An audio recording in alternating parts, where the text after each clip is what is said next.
You are about to experience the Drunken Peasants podcast, the greatest podcast in human history. Please recognize that this podcast is designed to be amusing and entertaining, and thus we engage in satirical comments, exaggerations, and even dirty jokes. If you are offended by such things, please go away and die. If you enjoy this podcast, we ask that you help to support its existence by contributing to our Patreon at patreon.com/DP. Contributors get regular access to monthly private shows, special commentaries, Google Hangouts with the peasants, and more. If you don't want to do that, you can also support the show by visiting audibletrial.com/Drunken Peasants to get a free audiobook and access to over 150,000 audiobook titles, including great selections on science and skepticism. And if you shop on Amazon.com, we strongly urge you to use one of the Amazon affiliate links in the description section of our videos. You can help support the show simply by using our link to buy things you were going to buy anyway. Now that we've got all that shit out of the way, sit back and enjoy the show.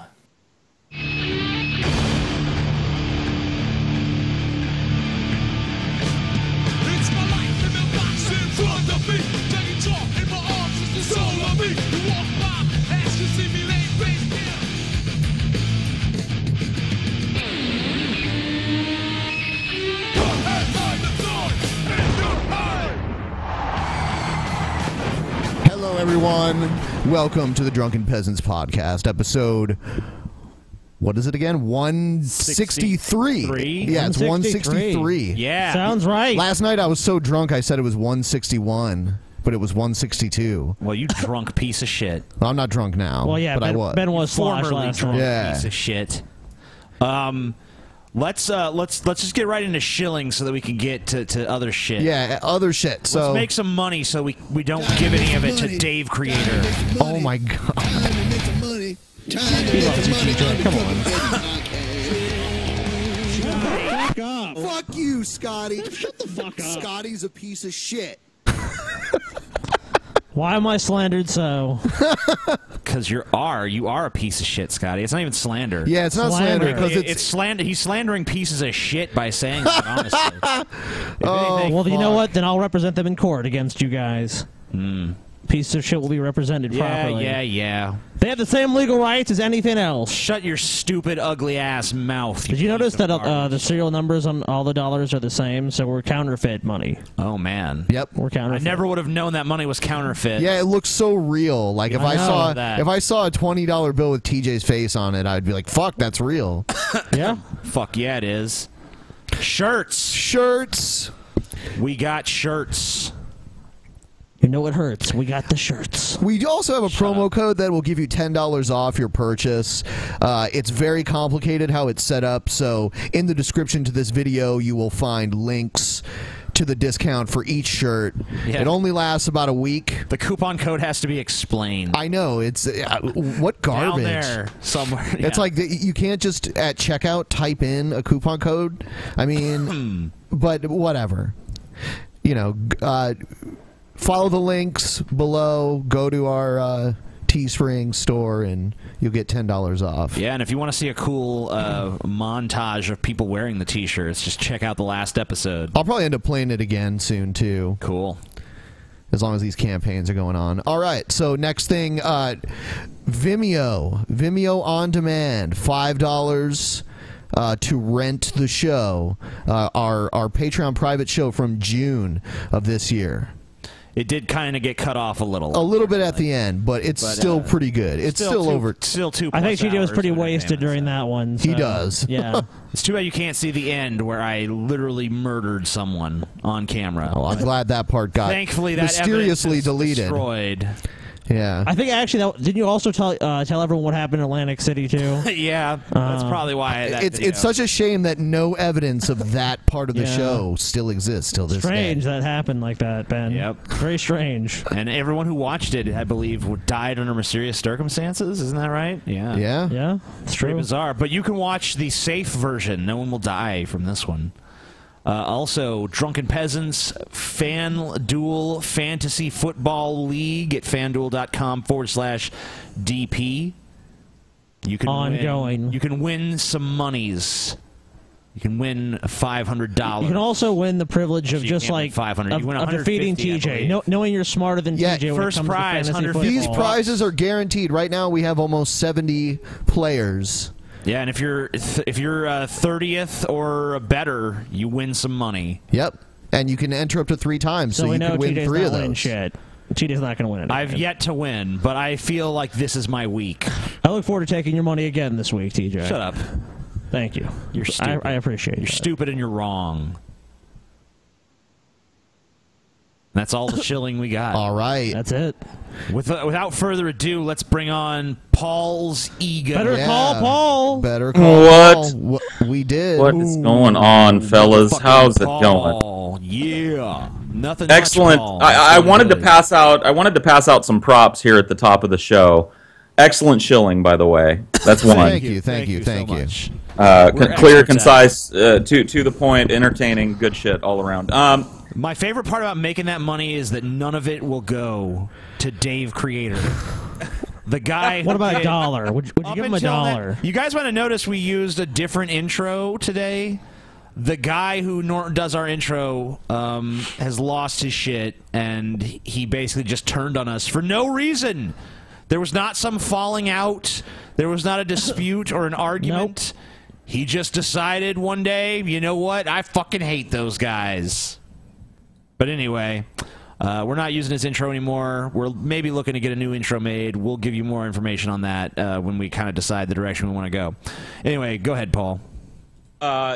Also wanted to give quick props to Girl Does Rant from the your last sound Paul, your sound just died. Paul! You're gone. What happened? Is this silent Paul? This is like a silent film. Silent Paul?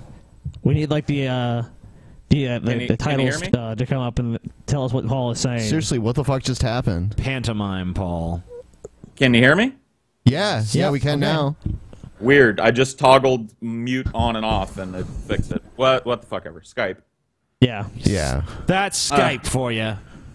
Anyway, but I wanted to give some props to your last guest, Girl Does Rant. I like her. She has good She's taste awesome. in movies. Yeah, she's cool. She loves In the Mouth of Madness from the 90s. I mean, that's like John Carpenter's opus. I've the never best. seen it. I gotta watch it. I didn't It's actually know. really good. There was two things TJ really liked about her. He really liked her. 2 things. Something, I don't know what it is. It's just something I like. I'm gonna submit that question to NASA and the CERN and just be like, you guys are physicists, figure this shit out and get back to me. The end of that episode is so jacked up. Which one? The end of the last episode. Yeah. You guys might notice that this is not live, actually. This is pre-recorded, and it has a lot to do with the fact that we're tired of technical issues like fucking up the show irrevocably Yes. in Also- ways that we have no control Or over. in Also- the quality. Yeah, also, yeah, we can't broadcast in HD, which right now we're recording in 1080. This is the first time we've ever done a show in 1080. Woo! 1080p, bitches. Yep. Usually that's just for the patrons, but maybe it'll be the new way we do Patrons. things. We're not sure. Let us know. Well, I mean- count the pores on my nose in the meantime in 1080p. 1, 2, 3, 78. 70. Yeah, Paul, we'd imagine you like a 4K camera, so you can just Don't forget these over here. point it These right are at always your tough. nose and your jowls. Can you, if you squeeze them, will all of them shoot like nose goop out of them? Like, If I really go a long time without washing my face, that'll happen. yeah, that's just but- normal for me. Like, it doesn't matter what I do. I can Really? like, Just any time? exfoliate and scrub and all that shit, and maybe for like a couple hours it won't do that. But if I do it that night, my skin is just very it's- oily. I'm pretty oily too. I wash my face like twice a day. You're fucking slimy, TJ. Yeah, I'm a slimy fuck. Anyone will You're a tell fucking you. scoundrel. So I realized that Paul mentioned he wanted to talk about something. I think Jacqueline Glenn. Well, I don't want to beat a dead horse, and I feel like that I might be just like piling on. So, whatever. Just in a really quick way. I don't usually indulge in like YouTube drama, but I like it. I'm an observer of drama, and the whole Jacqueline Glenn thing kind of came to me the night that you guys had her on the show. And I was like, what? Wait a minute. She plagiarized somebody? And I went and watched the video for myself. And it's clear that it wasn't just like a whoopsie daisy. I made a video that was heavily inspired. It was literally she lifted the work and used it as her own. And you said something I thought that was very prescient to her, which was your credibility is on the line. Like if it comes out that you've done this before or you do this again, everybody's going to find it. And you're fucked. Like nobody's going to believe a thing that you have to say anymore. Yes. Well, since that video, since you guys did that episode where you had her on, I've seen 3 or 4 new instances that are really easily verifiable. Would you say they're all as compelling as that first one? Yes. Because she was asked on this show, like point blank, like, have you ever done this before? And the answer was no. Never done this before. She lied. She lied. There's a really compelling video out there. I don't know what. I wish I would have given you guys a link so you could look at it. But her ripping off Matt Dillahunty, just doing one of his extemporaneous monologues. You know, I have gotten those videos. The problem with that is that Matt Dillahunty has flagged people before for using his videos, so I didn't want to even mess around with that. But yeah, I've seen it. He's not the biggest fan of us either. Yeah, which came on the show, TJ, I felt like you were probably in some ways like harder on her, but some ways softer on it, because I was like, and we kind of wanted to discuss it, and you were kind of like, I don't even want to talk about this anymore. Because it seemed to me like it's a little bit too convenient. This only happened one time. It's like it didn't really jive. Well, that's why I gave her an opportunity. I'm like, you know, if you've done this before, you're better off just saying now that you've done this before. Anybody, you know, and to draw the line, anybody that makes videos where you don't script every line that you're going to say, you do some improvisation or some kind of extemporaneous component to your video making. Yes. Everybody that does that has accidentally said something that's real similar to a George Carlin joke. Of course. Real similar to, you know what I mean? I did it once. I've done that. We've all done that. You know, I make so many videos. There's been plenty of times where I've unwittingly stolen a joke from somewhere. It happens. Of course. It totally happens. But there's a total difference between that kind of, I think that's totally appropriate referencing. To be honest, I don't even look down on people when that happens, unless it's just something that happens every fucking day, you know? Right, but like, sure. But, you know, what Jacqueline did is a horse of a different color. I mean, it's totally different. You know, let's beat a horse of a different color and just say that she, you know, it's just, she takes things that she sees elsewhere and reconstitutes them into content for her own channel. You're clearly a misogynist, TJ. Oh, I'm sorry. Clearly a misogynist. I forgot she's a woman. Never mind. Yeah, your criticism is invalid now. Never mind. I'm sorry. Paul, your criticism has been made invalid.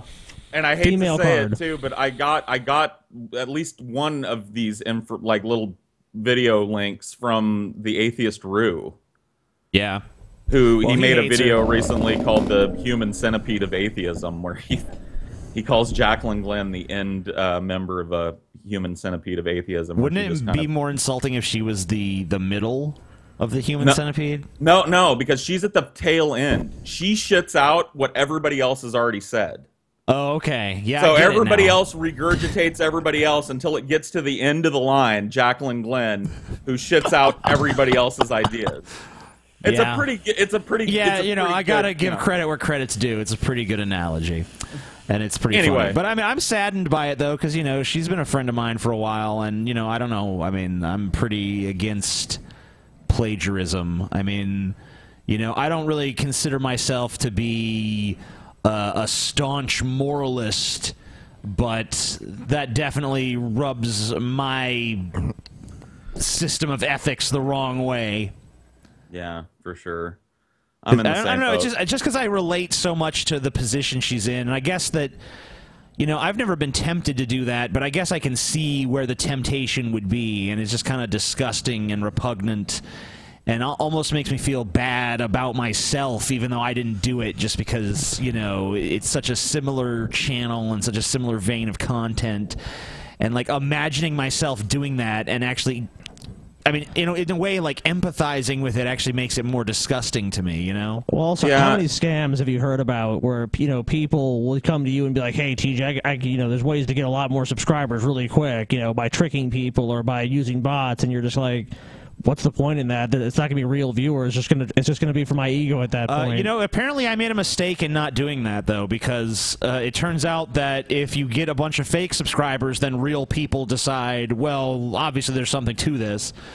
So they discovered that, wasn't it Philip DeFranco and Ray William Johnson? They discovered both of them had used all of these, they did. subscription bots and shit to inflate their view counts and all that.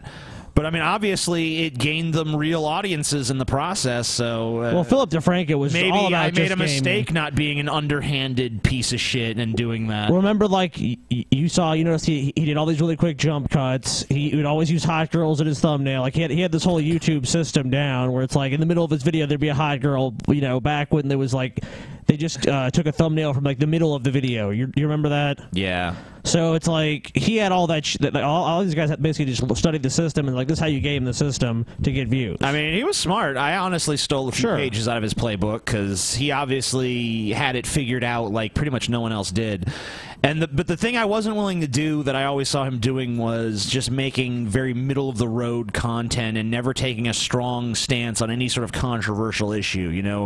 He always found a way to be on the fence, and it's just like, fuck you. All right, I mean, I don't know. I guess not fuck you, but it's not for me. Yeah, it's just a vanilla fucking milquetoast, white gravy fucking thing. I don't know. It's not my thing. And I got to be honest with you, I'm not coming from a position of being friends with Jacqueline. I've never had any interaction with her, and I don't really expect to. I've never been a fan of hers because when I watched her videos, I heard her name through the channels, the usual channels, and so I watched a couple of her videos, and I was just like, I feel like I've heard all of this before. It's the same arguments that people have been making against God, and I thought that maybe at least she was putting her own little personality spin on it. She does have a nice personality, but I mean, she was, for me, she was always I was always more of a friend of hers than a fan of hers. I didn't really watch her content, but I mean, that's really not an insult to say because I almost watch no YouTube. Yeah, he doesn't really watch it. I mean, there's a few things I watch here and there, but I mean, for me, I'm definitely more obsessed with being on YouTube than watching other people on YouTube. The stuff you watch is more entertainment based, too. TJ, it doesn't inflate your ego just to watch the video. But that's, I mean, if someone's really good, I've seen almost every video on Paul's channel up to a point. Because that's easy to do when he doesn't make any new ones. True enough, but I mean, why don't you just break out your fucking washing kit? Well, I would fucking your balls, please. Balls. They need a cleaning too. They are filthy. Yeah, she's filthy. Paul's gonna go run around. And they are pendulous. He's gonna roll around in some mud for you. I watch Angry Video Game Nerd and I watch Nostalgic. Yeah, and I'll watch some of these people who make top 10 lists and stuff. Because that's total entertainment. It's not like vlogging, right? I don't really watch vloggers. You find vloggers to be boring. I would say that Paul is the only vlogger I don't find boring. And myself. I'll watch my own videos constantly. Paul, may I scrub your balls further, sir? But I would say Paul is even... One coat of wax or two. I would say I enjoy Paul's videos even more than my own. And that's a high compliment coming from me. Well, I appreciate that. That actually is a compliment. I am. That is a compliment. Someone once told me that my ego is like the Matrix and all other people just exist within it. And I like that, actually. I took that as a compliment as well. I knew a dude that was... I went to a summer school when I was in high school. I tried out and I got a scholarship to the summer school for the arts. And it was basically just... basically the place where theater kids went to start smoking and be exposed to a lot of alcohol and a lot of pot. Wow. That sounds like a good time. It was amazing. I won't go too deep into it, but one of the dudes there, his name was Alex, I think. He was a Jewish guy and kind of a straight-laced dude. But as time went on, as the weeks went by and he smoked more and more pot, he got weird. And he said to me one time, he said, we were talking about religion, and I was like, so you're a Jew. He said, yeah, what are you? I said, I don't know. At that point, I wasn't calling myself an atheist. I think I said something like agnostic, not really knowing what that is. And he was like, well, I don't really want to tell you about what I believe because you're going to think it's stupid. Everybody does. Everybody I've ever told. And I'm not, no, man, I'm interested. Like, tell me. He believed that he was he was a solipsist. Oh, yeah. Basically. Which is the weirdest. I mean, you ever want to fucking have a mind fuck of a conversation, get high and talk with a solipsist. Yeah, I've had some dealings with solipsists. They're great. For those of you out there who maybe don't know what a solipsist is, it's basically someone who thinks that the entire world is just in their head and they're the only real person. Yeah. He thinks that everything that exists in the world is made for his benefit and that I cease to exist when I'm out of his visual range. That's what he told me. He said, literally, if I can't hear you, see you, smell you, or touch you, you don't exist. But you know what was interesting? I became a solipsist the first time I took acid. Like, I literally did not believe that anywhere I wasn't actually existed. So I think there's just, like, maybe some part of the brain that if it's not clicked on, you don't have the sense of reality being stable beyond your immediate perception. Yeah. So, I don't know. It's actually why I ended up taking Ben's acid. I actually forgot there was a Ben. Oh, whatever. It's true. I really was. It never even occurred. I knew that the minute he said, "Oh, yeah, I did take Ben's ass," and I was like, "Yeah," because you were so fucking, high off your ass that you didn't give a shit about anything else. Just like, this is a trip. I'm on it. Like, we honestly had a conversation about how upstairs didn't even exist because we weren't there. So. Yeah, psychedelics. It's easy to extrapolate things like that when you're high out of your fucking mind. It doesn't even feel like a high, though. Yeah, I mean, it is. But yeah, I know what you mean. Yeah. It feels like not traditional. Waves. Like, yeah. Just the other day when I was on some Lucy, I was like watching my ceiling just get higher and higher, and like the room get larger and larger, and then it would get really small, and then it would get really large again. It was very interesting stuff. The last time I took a decent dose of mushrooms, I was sitting in my living room with my friend Brian, and we were watching, funnily enough, Nightmare on Elm Street: The Dream Warriors. Oh my god, I love that one. We're kicked back and we're watching The Dream Warriors, and it's dark in the house, and my TV is kind of high up. It's above the mantle of my little fireplace. Yeah. And it was dark in the room, and the light from the TV was hitting that popcorn ceiling that everybody has in their house. You know what I mean? Yeah. And it made this bulge. Like it was an optical illusion, but I was so fixated on this bulge in the ceiling, and as I got higher and higher, it would start like breathing.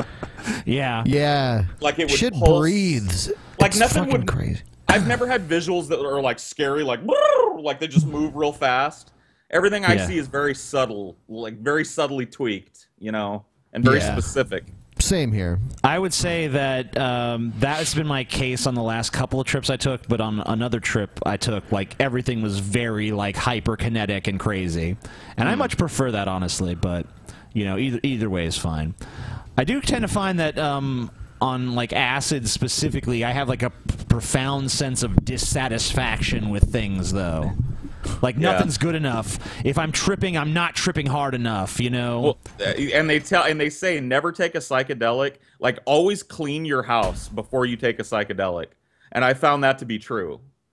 Because I get so fucking fixated. Like, if my kitchen is a little dirty. Yeah, it's funny you mentioned that, because I just cleaned the kitchen the other day on shrooms. Because I was like, I can't stand how dirty this is. Yeah, that is not me. Yeah, that is not TJ at all. That's not my normal personality. But let's get. Speaking of going on a trip, let's take a trip into Brett Keane land. Brett Keane land. Yeah, it's gonna be. We're gonna have fun. This is gonna be a fun little trip. What situation is this gonna be? A situation with an individual. An individual. Some kind of individual having some kind of situation happen to them. Topics and issues. Topics and issues, Topics. Do you want to play the song? We could play a little for the intro. Yeah. Intro so, Brett Keane has an intro segment that we'll play. Hello, ladies and gentlemen. This is Brett Keane. Brett Keane, you're not as slick as you think. Caught in a lie, fuck knows how many times. Brett Keane, you're not as slick as you think. except for the sleaze that secretes on your teeth.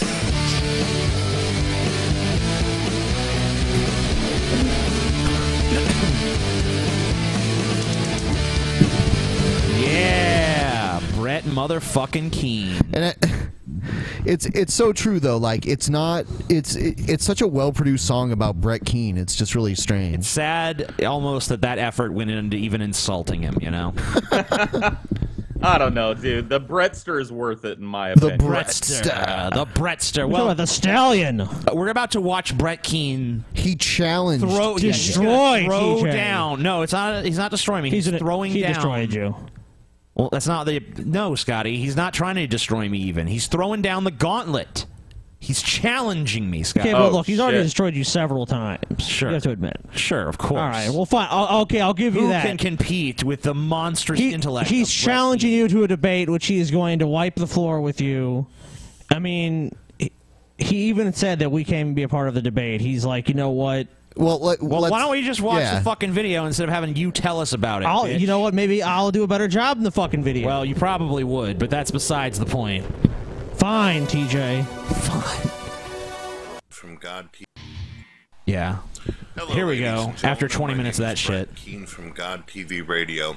Make sure you check out my gaming channel, Games You Love. Games We You always Love. have new streams and videos up there every single day.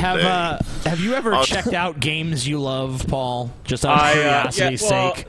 Being the Brett Keane historian that I am, I have delved into the dank, stanky, musky world that is Games You Love here on YouTube. Ugh. What do you think? It is just literally Brett sounding like he took 5 Valium, playing this choppy footage of a shitty MMO that nobody's playing anymore, and rambling on and on about situations and individuals, and then he does the most salacious, like, not that, you know, everybody's guilty of this, but every one of his videos is the most salacious picture that he can possibly get away with, of some chick with her legs spread and her hand just barely covering her vulva, you know what I mean? Like, he's a Christian. This is the content you could expect from this video. That you turn on, it's like, oh, it's just an old fat white guy. Just as good. Just as yeah. So, yeah, I mean, it's a manatee with glasses. It is what you would expect. Why does he do his videos from this angle? I'm glad that Scotty is like covering up most of his face for the audience, so at least they don't have to be subjected to it. It's like he's trying to show off his man tits or something. Well, he can't. God. He's laying in bed. Like, he can't even be fucked to get out of bed for videos anymore. He just, like, literally rolls over. He's like, hey, honey. In the future, it's going to be him in his bed laying back. It's just going to be like a webcam over the bed. Just like, hey, guys. Pretty soon, he's not even going to bother waking up to do videos anymore. He's just going to tell his wife, if I start mumbling in my sleep, turn the camera on. He's just, yeah, he's just going to capture his insane dream ramblings. Donuts. I think it would be an improvement. It would be an improvement. Mac and cheese. Whoever put you together was a genius situation.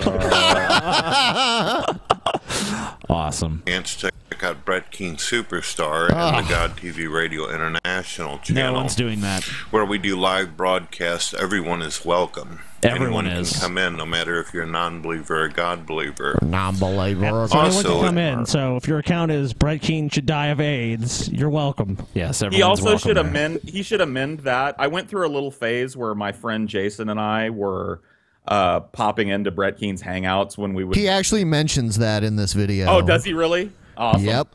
All right, go ahead. If you feel like supporting me, I have a PayPal donation and a Patreon account Okay, so where you can offer donation support. and Patreon. Today I've decided that I'm going to call out the Amazing Atheist. Oh, fuck. You've been called the fuck out, TJ. Dun, dun, dun. He's never done that before. I want to be on the Drunken Peasants show, but I don't want Scotty or the Rey Mysterio-looking asshole on the broadcast with me. Why not? Okay, so you want to be on the Drunken Peasants show, but without the Drunken Peasants there. Just one of them. scared, 1/3 of them there. So You scared, Brett? Come on. why are you, Brett? When you came on the show, you brought a fucking entourage. Can you really not just come on by yourself without needing to make these stipulations? Like, why would we roll out some red carpet for your ass anyway? It's not like you're gonna draw people in like, holy shit, Brett Keane's on this one, we can't miss He's it going to draw tonight. 50,000 views, TJ. Come on. 50,000 people are going to tune in because Brett Keane's going to be on the show. Everyone's like, oh shit, Brett Keane. Mark it Brett on your Keane. calendar. I can't wait. It's Sunday, Brett. Sunday, Sunday, you must see Brett Keane live on the Drunken Peasants podcast. I've been given permission by Ben and Scotty to accept this if I so choose. I'll think about it as I watch the rest of this, whether I actually want to do this or not. Yeah, let him make his argument, you know. And if you have to have them in the background because you can't run the broadcast on your own, You're a dumb then you have to make it to You're where a they dumb don't individual. talk. Just I me mean- and you. Just you and I discuss Just some you of and the I. history of what happened on SummerSlam. YouTube. You and I discuss some of the many different things that you have done to the atheist community, such as your scams and your frauds. The four websites. Wait. If it's going to be a debate, it's not just going to be TJ's on trial, Brett. It's going to be, you're going to, okay, if TJ actually does accept this, I'm sure he's going to actually present shit about you as well, you know? Yeah, like, it's not just going to be, oh, TJ has to defend everything he's done to you, and you're beyond reproach. like he's the fucking Spanish Inquisition or some shit. I have no problem defending anything, but I mean, like, yeah, I'm also going to bring up the stuff that you have done, Brett. I'm going to bring up all of your plagiarism. I'm going to bring up all of the people that you've befriended only to backstab them. I'm going to bring up the fact that you've repeatedly e-begged for money as well, which I don't know how you're going to sit there and criticize me for taking donations when you fucking opened this video by asking for PayPal donations, for fuck's sake. And go to his Patreon. Yeah, buy my $5 a video, and I'll buy my wife a new modest dress situation. A modest no dress for my missus. Yeah, I'm going to mention the fact that you have repeatedly lied and distorted history. The fact that you... In fact, even in this video, we'll fucking point out some of the lies that are just in this how one. many accounts have you lost again, Brent? Yeah, I mean, like, remember that time that you lost your original account because you doxed somebody? You basically published their name and address because you had a personal issue with them? How many TOS and community guidelines account removals has he had? Tons. Yeah, why do you think are you under the impression that your channels keep getting removed because of some concerted effort to get rid of you or something? Yes. I assure it's you, always no a one conspiracy. cares Back that in the much. day, back in the day when he was getting banned, when he was still an atheist situation, it was the Christians that were false flagging him off of YouTube. Now that he's a God believer situation, it's all the atheists that are false flagging him off of YouTube. It never ends with Brett. He's the perpetual, endless fucking victim. I don't know how you could ever not love this guy. He is so unaware of his own fucking absurdity. The existence of him Ignorance is a is fucking bliss. standing refutation to humanity's worth. Standing refutation to humanity's worth. I love that. And on this side, we have Brett Keane. It's like, oh, shit. We're going to need some really good fucking arguments to convince But you can't people of help. humanity's worth. I can't Or help aliens but or love whatever. the fucking guy. I can't I help want but to love see. the fucking guy. I want to see Brett Keane just like sitting in a chair, eating a bucket of fried chicken while "Ode to Joy" plays. Yeah, we'll tell him we'll buy you a bucket of fried chicken as long as we can just film it. Chicken situation. And you have to eat it, the whole bucket. Yeah, make that a Patreon goal. I'll put a buck in on that. Okay. You promised people on YouTube, such as theamazingatheist.com. TheAmazingAtheist.com was a website. It was hacked by a guy named Kabandi, and then the webmaster who designed the site mysteriously vanished for like 6 months.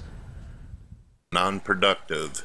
Not Not productive. N-O-T. Not non-productive. Not productive. And TJ's already talked about that, and he's admitted We talked about it last the time. mistakes that Look, were made.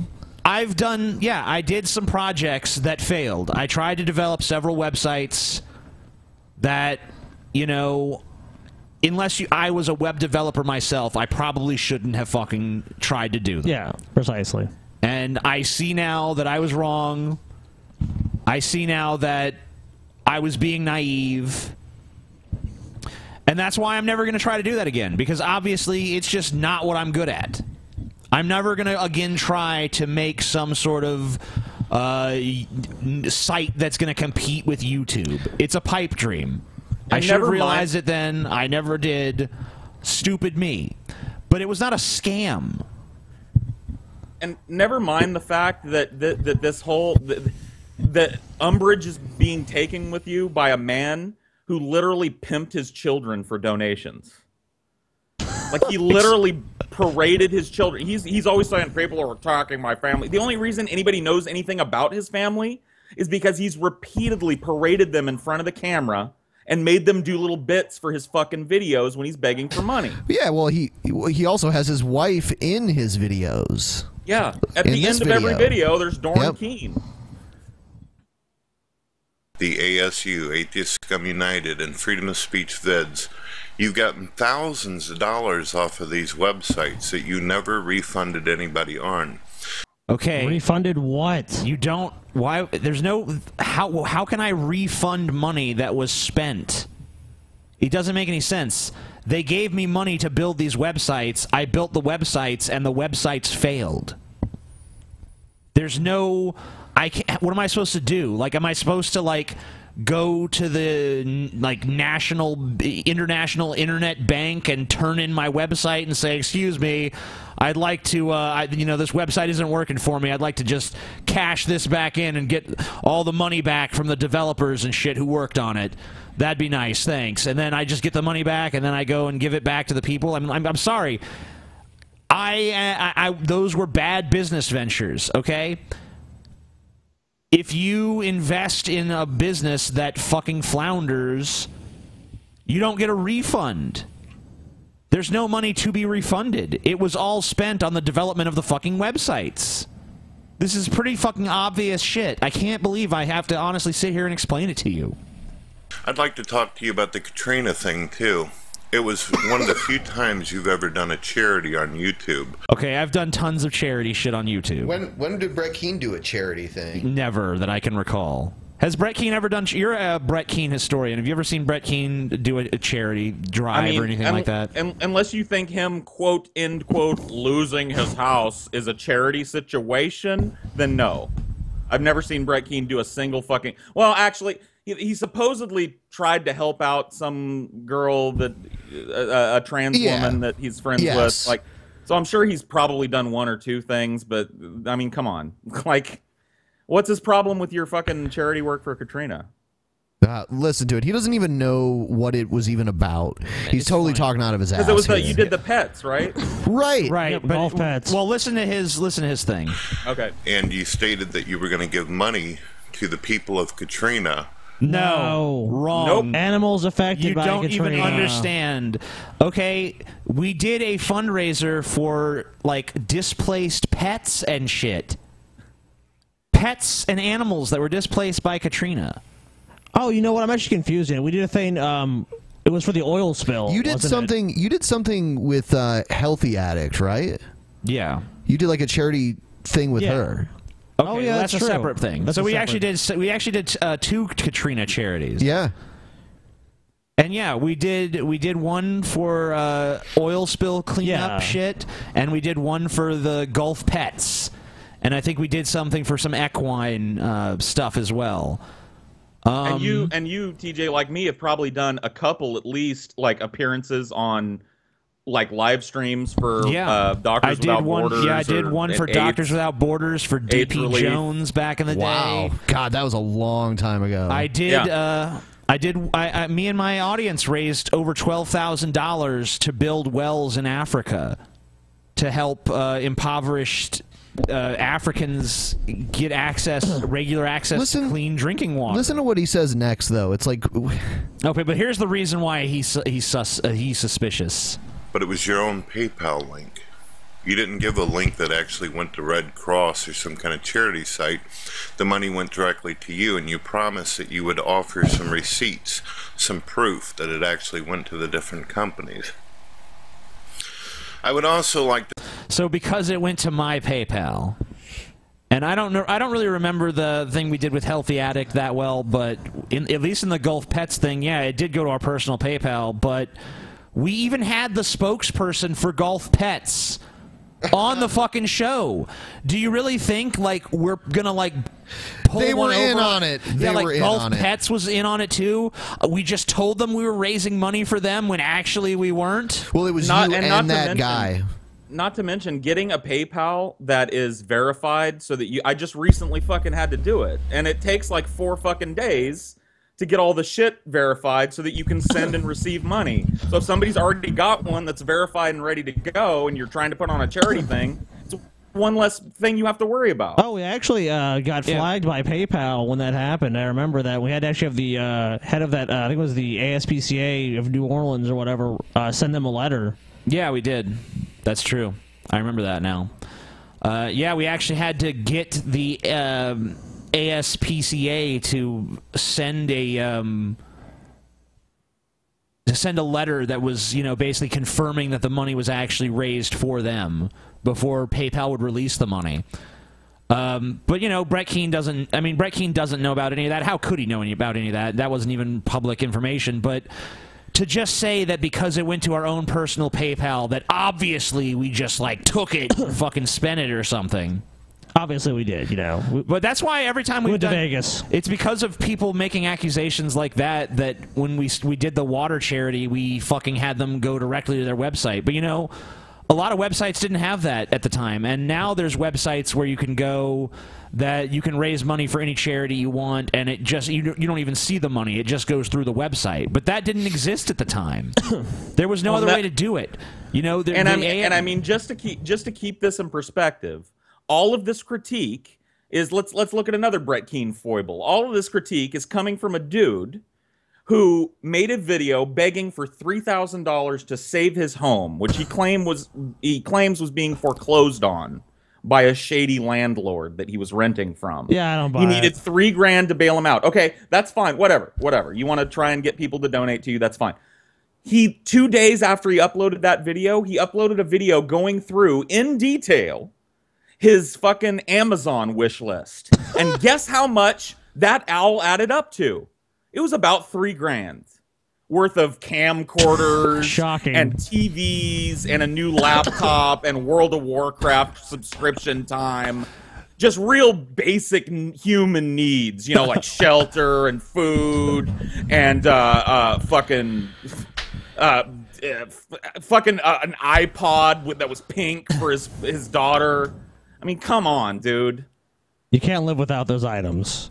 Can't live with them, can't live without them. I don't have the new fact that iPhone. Brett I'm dying. So basically, I mean, is Brett Keane's real problem with me in all these supposed scams I run that I'm just better at it than he is? It must be. I mean, look, I don't have to fucking run some shitty scam to get $17,000 for a website, all right? I make enough money doing The Amazing Atheist and now doing The Drunken Peasants. I don't, like, the $17,000 is not, like, the be-all, end-all for me. I would not jeopardize my career over the matter of $17,000 fucking dollars. All right? We built the fucking website. Plenty of people can tell you that they were actually on the website and saw it because it was up for a few months. In fact, all of these websites that he's referencing did exist, except for the ASU. There was no ASU website. I think there might have been some forums or something at some point. But that was never supposed to be a website. That was supposed to be a group. I mean, like, it's almost like he's just incapable of saying anything that's factually accurate. Well, that's the fucking Brett Keane MO, is to find out the broadest possible interpretation of something that someone did, and then just make up the fucking fine details as you go along. That's the Brett Keane MO. It's clearly what he's doing. He's made several mistakes. He called not productive non-productive. He mischaracterizes the nature of why we raised money for after Katrina. He doesn't know the facts. He doesn't know the details. It's so fucking obvious. It's patently obvious, and yet he's purporting to be some kind of expert on these matters. He is It's an absurd. expert. He's an expert individual. Come on, TJ. I'm an expert situation. When you're cross-examined by Brett Keane, you're going to fucking fold under pressure. You're going to be like, Brett, you're right. It's all a scam. Please forgive. Please, Brett. You've revealed my fraud. It's best. It's best to look at Brett Keane as just a big, fat, smelly, lovable scumfuck that you wouldn't trust with a buffalo fucking nickel. I wouldn't trust Brett Keane. I wouldn't turn my back on Brett Keane if I was in the same room with him for longer than a second, because he'd try and lift my fucking wallet. He's unscrupulous. He's a piece of shit, but he's lovable at the same time. He's just a big. He has no idea what if there was like a sitcom or something starring Brett Keane, I'd watch it. Absolutely. Well, there is. It's called Games You Love. Games You Love. No, because see, that's too. When Brett tries to control the narrative, that's kind of like, you can see through it, but it's not as funny as if fuck it was that. like we need the an Brett outside Keane, observer. We need the Brett Keane reality show that was consciously portraying him in a negative yet accurate light. Right. Like they can show his e-bagging operations and shit. Like, okay, I'm gonna say my daughter's real sick, so I'm gonna need some money now. Whatever bullshit he can come. Well, no, up the with. daughter's illness was the excuse he used one time to explain away his domestic violence charges. That was one of the stories that he told. Wow. One of them. So This gets better. We should keep going. All right. How you told a woman that you'd like to beat her up and then rape her. Brett, I understand that some of your TJ bananas have come over and justified and stated that since then you've apologized for it. But I'm curious if it was your own mother or if it was Holly or your sister, if you've got one. If they had been beaten up and raped, would have you told them that you want them to relive the pain over and over? Would you have asked them if they got it up the ass?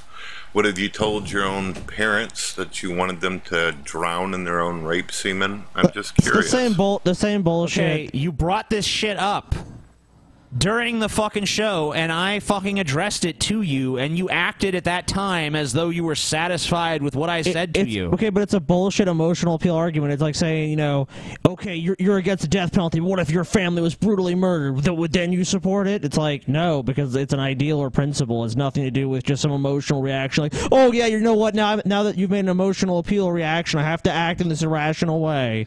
Yeah, I said some really stupid shit when I was pissed off during a fucking huge, gigantic flame war on the internet. Yeah, in which people were attacking you and saying, like, die, bitch, and shit like that. Yeah, I mean, like, I was getting personally insulted. I fucking personally insulted back. I went too far. I admit it. I've apologized several dozen fucking times. Not only that, you've had a chance to confront me about this issue, and I addressed you directly, and you fucking sat there and acted as though, okay, you accept what I've said on the matter. But here you are, bringing it up for the 12 trillionth time. Why is that exactly? He did the same thing with the recording that he scrambled and somehow made it sound like you. It doesn't even really sound like TJ. It's total bullshit. And even as well, like when you confronted you about that, we brought up the recording. He's like, "Oh, okay, I guess it wasn't you." Brett Keane, you're a nigger. What was that? And maybe it was Paul. You never know. What was that? De-scramble that, Brett. Get to the bottom of that mystery. Paul's ego threatened my family. And of course, my other question for you is, if you care about people and you actually have what you refer to as atheist morality, then why did you let your own friends sit there and get drunk and then almost blow his brains out TJ on a was live also broadcast? drunk. Yeah. And what? And Galen was plying them with lots of alcohol. Is fucking TJ gonna tackle the guy with the loaded gun, who's obviously unstable? He also pointed a gun at TJ's head. So this if is the someone, story of a man go who's ahead. literally never been in the presence of an irrational person with a gun. He has no idea what actually happens when somebody pulls a piece out and you go, okay, well, now I might die here. Yeah. Because this person is waving a fucking gun around. He has no idea how to handle that type of situation. The way that you handle that is not to tackle the fucking guy. Yeah. You attempt to reason with the fucking guy and get him to put the fucking gun down. Which is exactly, to my recollection, what you did. Yeah, and not only that, though, I was drunk at the same time. Right. I mean, we were both drinking together, then all of a sudden, he's waving a gun around. I mean, I'm not... And cutting himself. Yeah, I'm not in my best state of mind either at that point. But, you know, eventually, he was pointing the gun at himself, but eventually he was fucking turning it on me as well.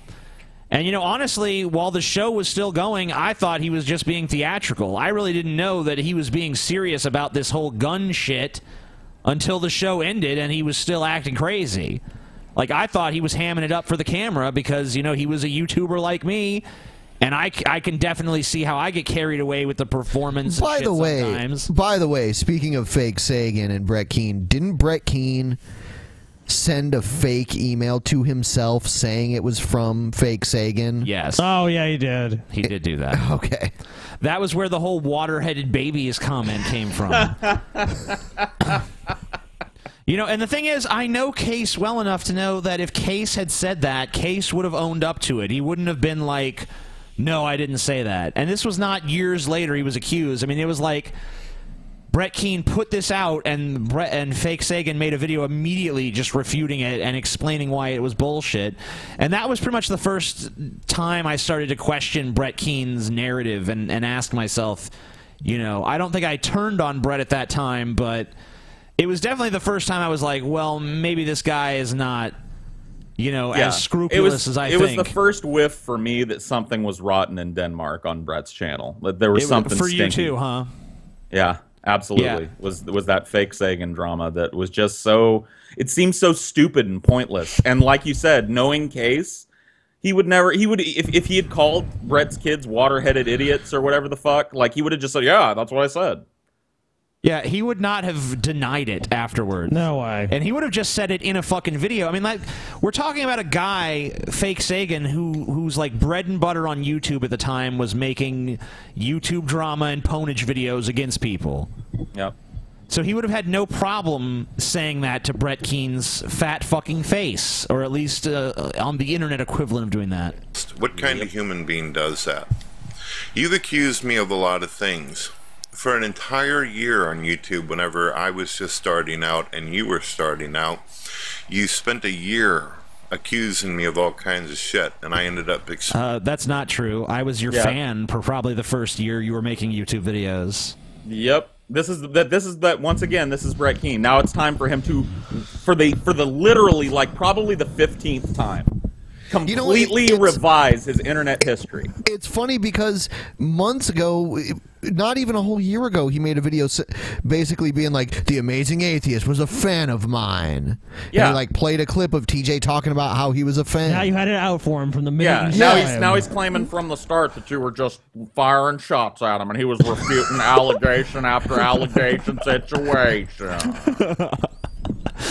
Oh my God, he's such a liar. It's so amazing that he can, like, do you not understand that other people can remember what happened? Or like, do you think that, I mean, like, I almost feel like he must just believe his own bullshit. He has to. Like, I can't fathom of him actually. But I mean, on the other hand, I mean, I know he must know that he's lying at least sometimes, because he knows for a fact. Brett is most like, I mean, I'm not going to try and armchair psychologist the guy, but it would not shock me if he was a pathological liar, in addition to some other pathological liar. I will armchair psychologize. I don't think you have to be an armchair psychologist, dude. Liar. Just look at the fucking evidence. It's overwhelming. He doesn't believe his own shit. He knows full well he's lying. He relies on plausible deniability, or what he considers to be plausible deniability, because all of his old videos are fucking gone because he's gotten banned for doc dropping and fucking abusing the vote system on YouTube. Over and over, he's lost channel after fucking channel for repeated or severe violations of YouTube's code of conduct, and he blames it all on some fucking nebulous cabal of people that just have it out for Brett's big, fat, white Missourian ass. Like, Meanwhile, nobody cares. the Legion of Atheism. The Legion of We Hate Brett. Because, you know, it doesn't matter what his religion is at the time, you know? Everyone, there's just... We will drive all God believers off YouTube. Starting with the greatest of all, Brett Keane. Yeah, the top of the fucking mountain, Brett Keane. Exposing you for one of your websites that you did, and then you and your friends proceeded to try to make me look like a complete asshole for the last 10 years. There was a matter of trying. A couple years ago, whenever I became a God believer, I decided that I was going to simply forgive you and forget everything that you had done. What happened to that? I ignored you. Yeah. I stopped making any kind of videos or responses to your accusations and nonsense you'd done towards me. But then you proceeded to make a Drunken Peasants show, where you told your fan base to go over and encourage me to come onto your show, which I did, and I brought G-Man, Nephilim Free, and True Empiricism with the intention of actually having a serious, chilled-out conversation with you. Which you didn't really fucking talk and in. not causing all kinds of heat. Just simply talking to you, and I was very calm, very relaxed in the conversation. In fact, I didn't do much talking at all. Yeah, you did. What a fucking shock. Yeah, you brought a bunch of other people on to talk for you. That's the thing I don't understand. How can you honestly sit there and demand that Scotty and Ben not participate in the show that they too are members of, so that you and me can have our one-on-one hashing it out? Mano a mano. But when you had the chance to come on this show by yourself, you felt the need to bring the Brett Keane posse along. Here are my proxies. I'm scared. And, you know, yeah, you did say things in a calm voice, but you actually, if you go back and watch those, it's pretty obvious from everything you say that you are stirring the drama pot every single time you speak. Yeah, you know, it's funny. It's funny. I know how pissed Brett is, too, that out of that little debate show, the person that really made out like a bandit was G-Man. Yeah, like, there and he's been bashing G-Man. Oh, of course he has, because G-Man's more popular than he is. Like, there are actually people that will stick up for G-Man. You know what I mean? In some way, shape, or form, or at least like him. Hell, I like G-Man. Yeah, me too. I'd totally have a beer with G-Man. Sweet. Yeah, me too. But then, after the conversation, after I treated you with respect, and I treated your show with seriousness, you went on to making more videos of me afterwards. The end of Brett Keane, where you and Paul's ego sit there and insult the shit out of me, talk shit about my family, and you got extremely personal with me. Do you remember the shit we talked about his family? No. We were being 100% facetious. It was blatantly obvious that we were being 100% facetious. We pretty much stated that we were being sarcastic, and we were only insulting his family as a joke against him for constantly using that line, because he thinks that, I guess he just feels like if he says that someone attacks his family, that he's just going to get more sympathy from people who really He's always hiding behind something. He's always hiding behind something. It's never Brett Keane. It's always, don't attack my poor little family. Come on, give me a fucking break. Idiot. No one gives a fuck about Brett Keane's family at all. Every time we've attacked your family, it's a fucking joke, you idiot. God, how fucking stupid are you? You need shit like fucking laid out to you with a fucking diagram. It's like, this is how it works, Brett. The real question is not how stupid part of Brett Keane's go-to fucking arsenal. Like, and that's why he's the little boy who cried wolf. He said, stop attacking my family, and even tried to pin it on other people like he did with Fake Sagan, that they attacked his family. He's done it so many fucking times that when he says it, people just laugh in his fucking face like we're doing now. Nobody takes you seriously, Brett. Nothing that comes out of your mouth holds any weight, intellectually or otherwise. And you know who else? You know who sucks even worse than Brett Keane, though? His family. I would say that his family, I mean, his kids, they're fucking garbage. Water-headed idiots. Water-headed fucking garbage. Retard kids. And that wife of his, oh my God, is she fling them out into space. I would say, you know, I can understand why Brett Into a Keane is such an volcano. asshole when he's got a family like that, you know? Because they're just horrible. They're horrible. All right. So there you go, Brett. I attacked your family yet again. Keep going. Starting up the flame war again. And then what do? Your fan base is wondering, why is it that I've made perhaps 10 videos about you? They're not exclusively Since about you, Drunken you fucking Peasants. idiot. Well, let's take Yeah, you see these videos? a Well, look here. yeah. Look at all these damn things. When I type in my name, you are using my name. See? I'm searching for my name through your videos. Yeah. Yeah. And I am mentioned in every single damn one of these videos. Okay. Paul's... You were mentioned in the Drunken Peasants cookout? I don't think you were. No. No, yeah, I mean, I don't know if you're familiar with the concept of this show, but we actually watch a lot of videos. And we respond to a lot of videos. And so all those videos that you're in the title of, it's because we watched one video of yours. And usually, I mean, obviously this time we're spending a little bit more time on you than we usually do. Yeah. But usually you make up about, I don't know, 5, 10, 15 minutes of a 3-hour video. And at this point, we're all you've got going, Brett. Yeah. You're the only reason anyone pays attention to you. Yeah, I mean, like, frankly, you should be thanking us, if anything. You've got Jenny McDermott. I Get think on your this is hands and honestly- fucking knees. He's got Jenny McDermott as his ally now. It's like, okay. I think Scary. honestly, like he needs a fucking lesson in the slings and arrows of public discourse. Like, welcome to what happens when you put your fucking ideas out in a public marketplace, and whoopsie daisy, your ideas are fucking stupid or ignorant or completely patently provably false. Like, this is what happens, Brett. You become a fucking pariah, and people poke fun at you.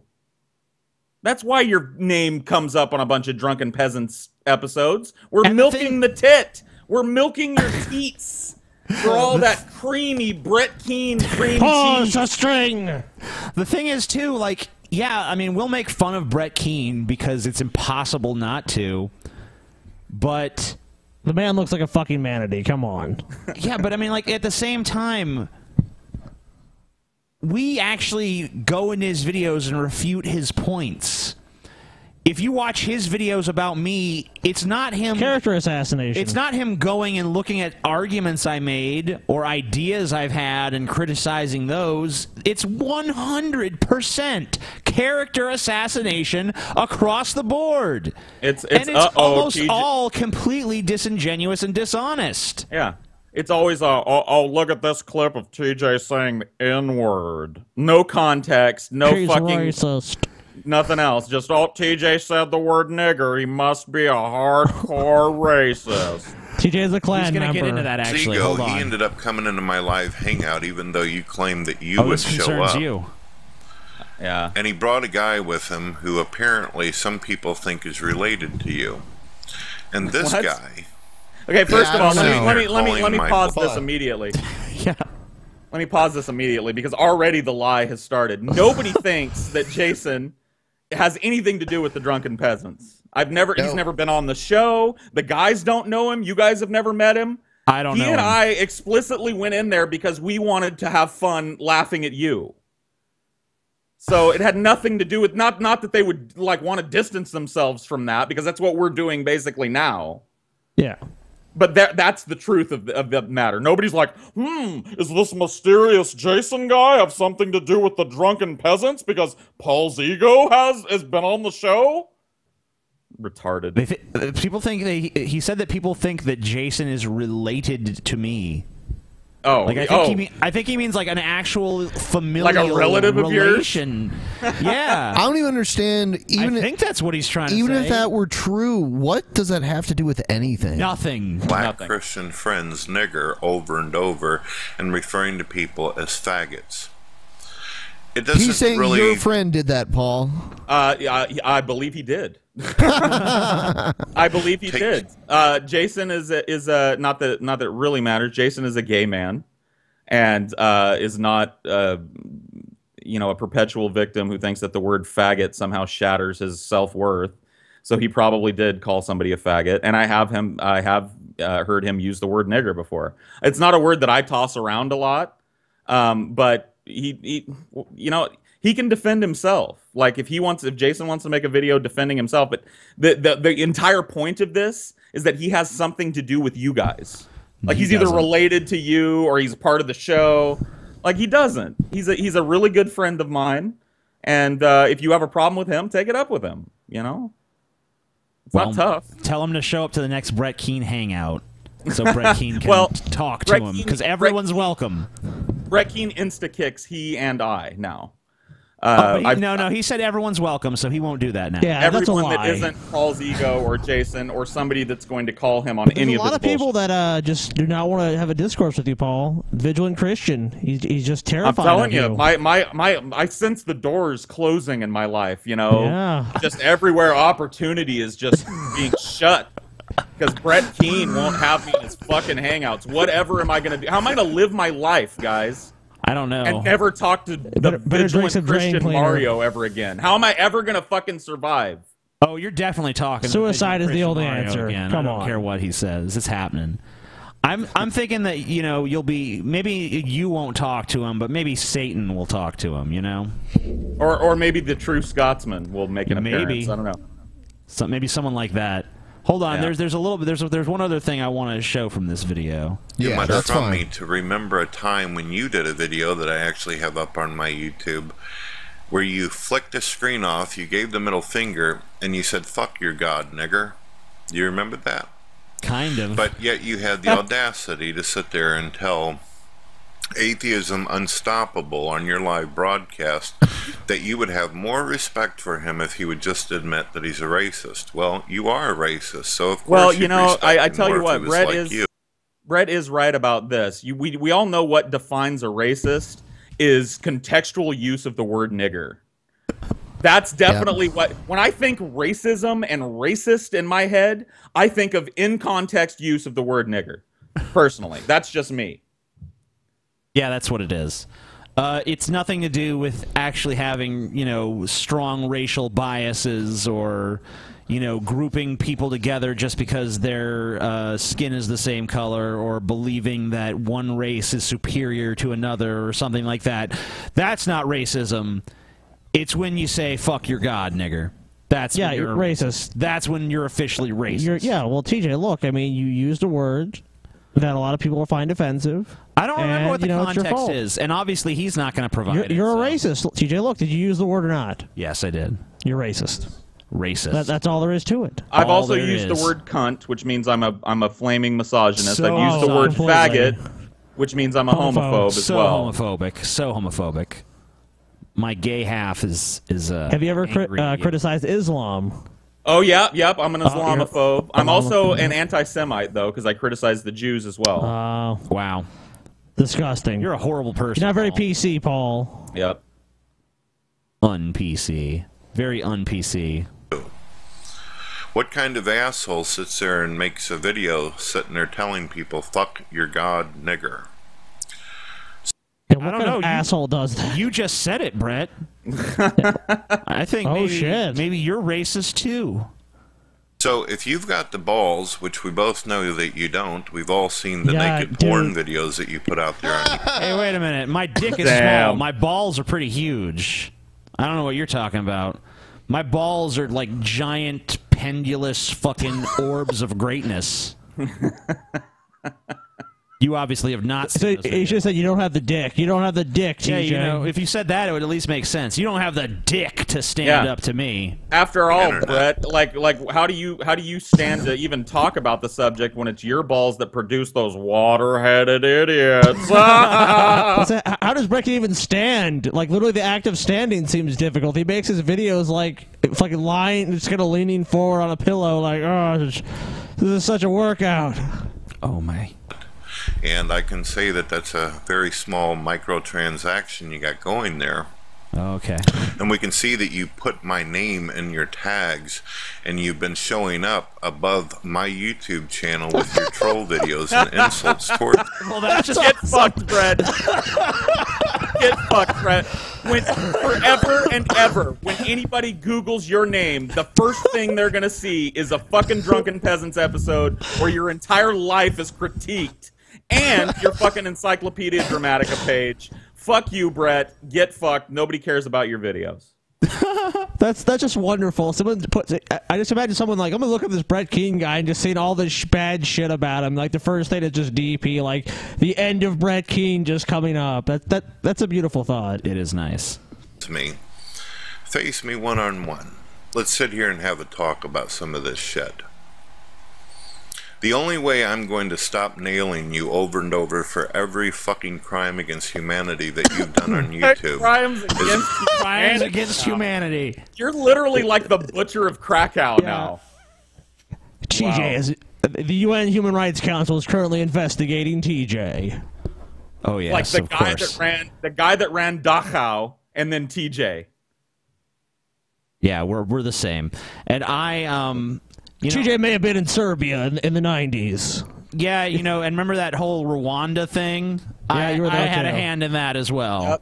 And TJ is God rest his soul, a close personal friend of Idi Amin. I know that for a fact. Oh yeah, I used to scratch his back. Edie would come to me and he'd be like, "TJ, scratch my back." And I'd be do you like, remember? "Okay, Edie." Not to get off topic, but Brett. Sorry, not Brett. TJ, do you remember when Edie and Pol Pot were at that party that one time and got fucking wasted, and they were arguing about the tenets of National Socialism? Do you remember that? Yeah, that was classic. Those fucking guys were crazy. But And then they settled it with a fucking game of beer pong, but by the end of it, they didn't even remember what the fuck it was to settle. Yeah, and then Kim Jong-il busts into the room, and he's like, "You both faggots!" And we all busted up. Oh, man, I miss that guy. Oh, man, Kim was is a not, fucking animal. Kim Jong-un is just not as... Kim is such a pussy. Like, I know, right? He has such a damp, clammy little handshake, too. It's the worst. Ugh. He's disgusting. And, I don't know if you've noticed this, but that guy must not trim his nose hair very often, because up close and personal, like, you think it's a mustache at first, but then you're like, holy shit, that's just nose hair coming on out. It's real bad. Yeah, it's like, you want to say something to him, but you're not really sure if it's the proper decorum, and, I knew his father really well, but... Yeah. I just think that's an apple that fell far from the tree. It really did. But yeah, I mean, He's no Kim. I would say my crimes against humanity dwarf all of those guys, though. Well, of course. I mean, you I've said done so much you worse said shit. fuck your god nigger once, so you clearly are. I scammed all that money out of people so that I could buy, all that stuff I You're bought. a lying, scamming racist, TJ. Yeah, well, let's see how Brett Keane's video wraps up before I decide whether or not I'm going to. What will TJ do? Do this one-on-one situation. What will TJ do with this individual? If you sit there and actually apologize to me publicly, and you remove every single attack video that you've done towards my family and my friends, not gonna happen. Where you've encouraged your audience to come after me. If you continue to do this, I'm going to continue to expose every single scam on the Drunken Peasants fraud podcast. And malicious, horrible fucking then bend thing that over you've ever done while to on the YouTubers, podcast and take it up the atheists, ass. God believers, and people out And then there. I may forgive you. I've made my decision. My decision is fuck you, Brett. Fuck you, bitch. You go right on ahead making your little exposés. I'll tell you what, Brett. I got a counter offer for you. Why don't you come on with me and Ben and Scotty and Paul, and I'll fucking talk to you. Yeah, Brett. How about that? Why don't you come and fucking face us all? Brett Keane, the stallion, in the flesh. If the truth is truly on your side, then you'll prevail even when the numbers game is against you. And you know what? I'm sure Ben will probably keep his mouth shut for the most part. I bet even Scotty will probably keep his mouth shut for the most part. And you know what? And Brett, until then, enjoy languishing in abject obscurity as every once in a while a motorist driving down the lonely Missouri interstate stops to rubberneck at the train wreck that is your fucking YouTube channel. Enjoy your fucking status as the bottom rung of YouTube atheism, the bottom rung of YouTube fucking vlogging, period. YouTube, he's a God believer. God believer, Paul. YouTube God believerism. I'm sorry. I lost track. You lost track of what his ideological stance was this week. Yep. So yeah, fuck you, Brett. It's not happening. If you want to come on the show, you can come on the show as it is. You're not going to come on some special modified edition of the fucking show because no one gives a shit. I'll tell you what, though, Brett. I will never take these videos down, but I will do your little one-on-one thing. If you make the video of yourself eating an entire bucket of fried chicken with Ode to Joy playing in the background. On loop. Yeah, and it's gotta be in a loop for at least an hour, and you have to be shirtless. And I want to see the chicken grease amass on those big, delicious-looking man titties of yours. And when you're all done, and you have to finish the whole bucket, and when you set it down, I want you to rub your tits together and say, "I really am a manatee." And then you can have your one-on-one fucking bullshit debates. As long as we're making stipulations that are never gonna fucking happen, those are mine. But yeah, Brett, if you want to actually come on the show like every other fucking guest and not get some kind of special treatment, then you're free to do it. I will have you on the show. TJ, if But you're not getting some special arrangement unless you give me a little something something. And I just explained you some very reasonable request, TJ. If he, in some alternate universe, actually goes along with that, it might be the greatest thing ever committed to film. By the way, Brett, if you want to hit video on your channel after all these years, make that fucking video, because I guarantee people would actually watch that shit. I will personally front page that video and add you to the recommended subscriptions on my channel. I'm sure the Drunken Peasants would be willing to put you up for a limited amount of time on theirs. Sure. Yeah. If he does There I'll you go, do it. Brett. Everything you've ever wanted. Internet popularity. Even if for a brief flicker of time for people to point at your greasy man tits and watch you eat chicken while Beethoven's Fifth plays behind you. Have fun. This is your moment, Brett. Seize your fucking moment. We're giving you a chance to shine like the diamond you are. Shine on, crazy diamond. Shine the fuck on. All right, moving on.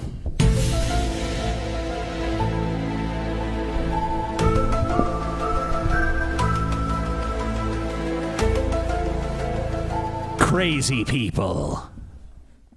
All right, this one, I don't fucking know. I don't even know how to explain it. I'm just gonna play it. Okay.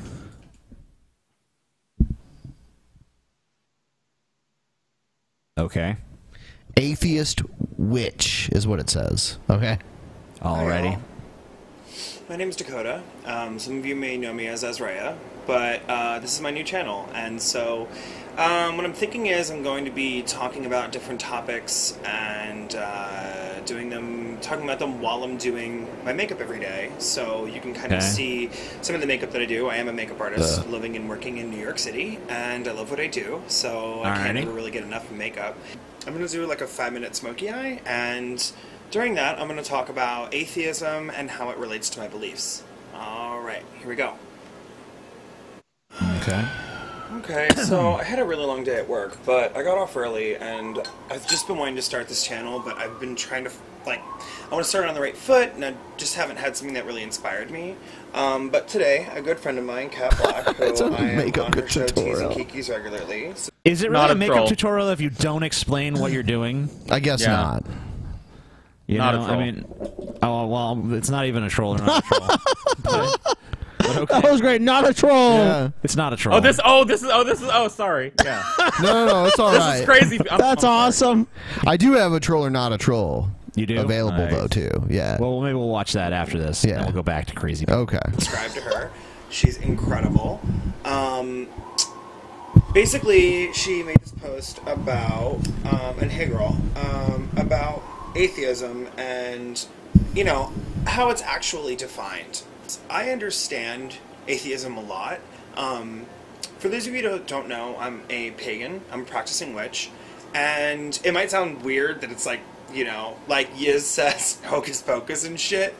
But I do really, you know, I get atheism. I get the rational thought process. I get not believing in something that you can't see, hear, touch, smell, taste. So the majority of people that I know that are atheist or just simply describe themselves as a skeptic or a non-believer, I consistently hear them talk about the problem that they have with religion and spirituality, and the conversation is always centered around how belief in irrational things is somehow negative. Somehow.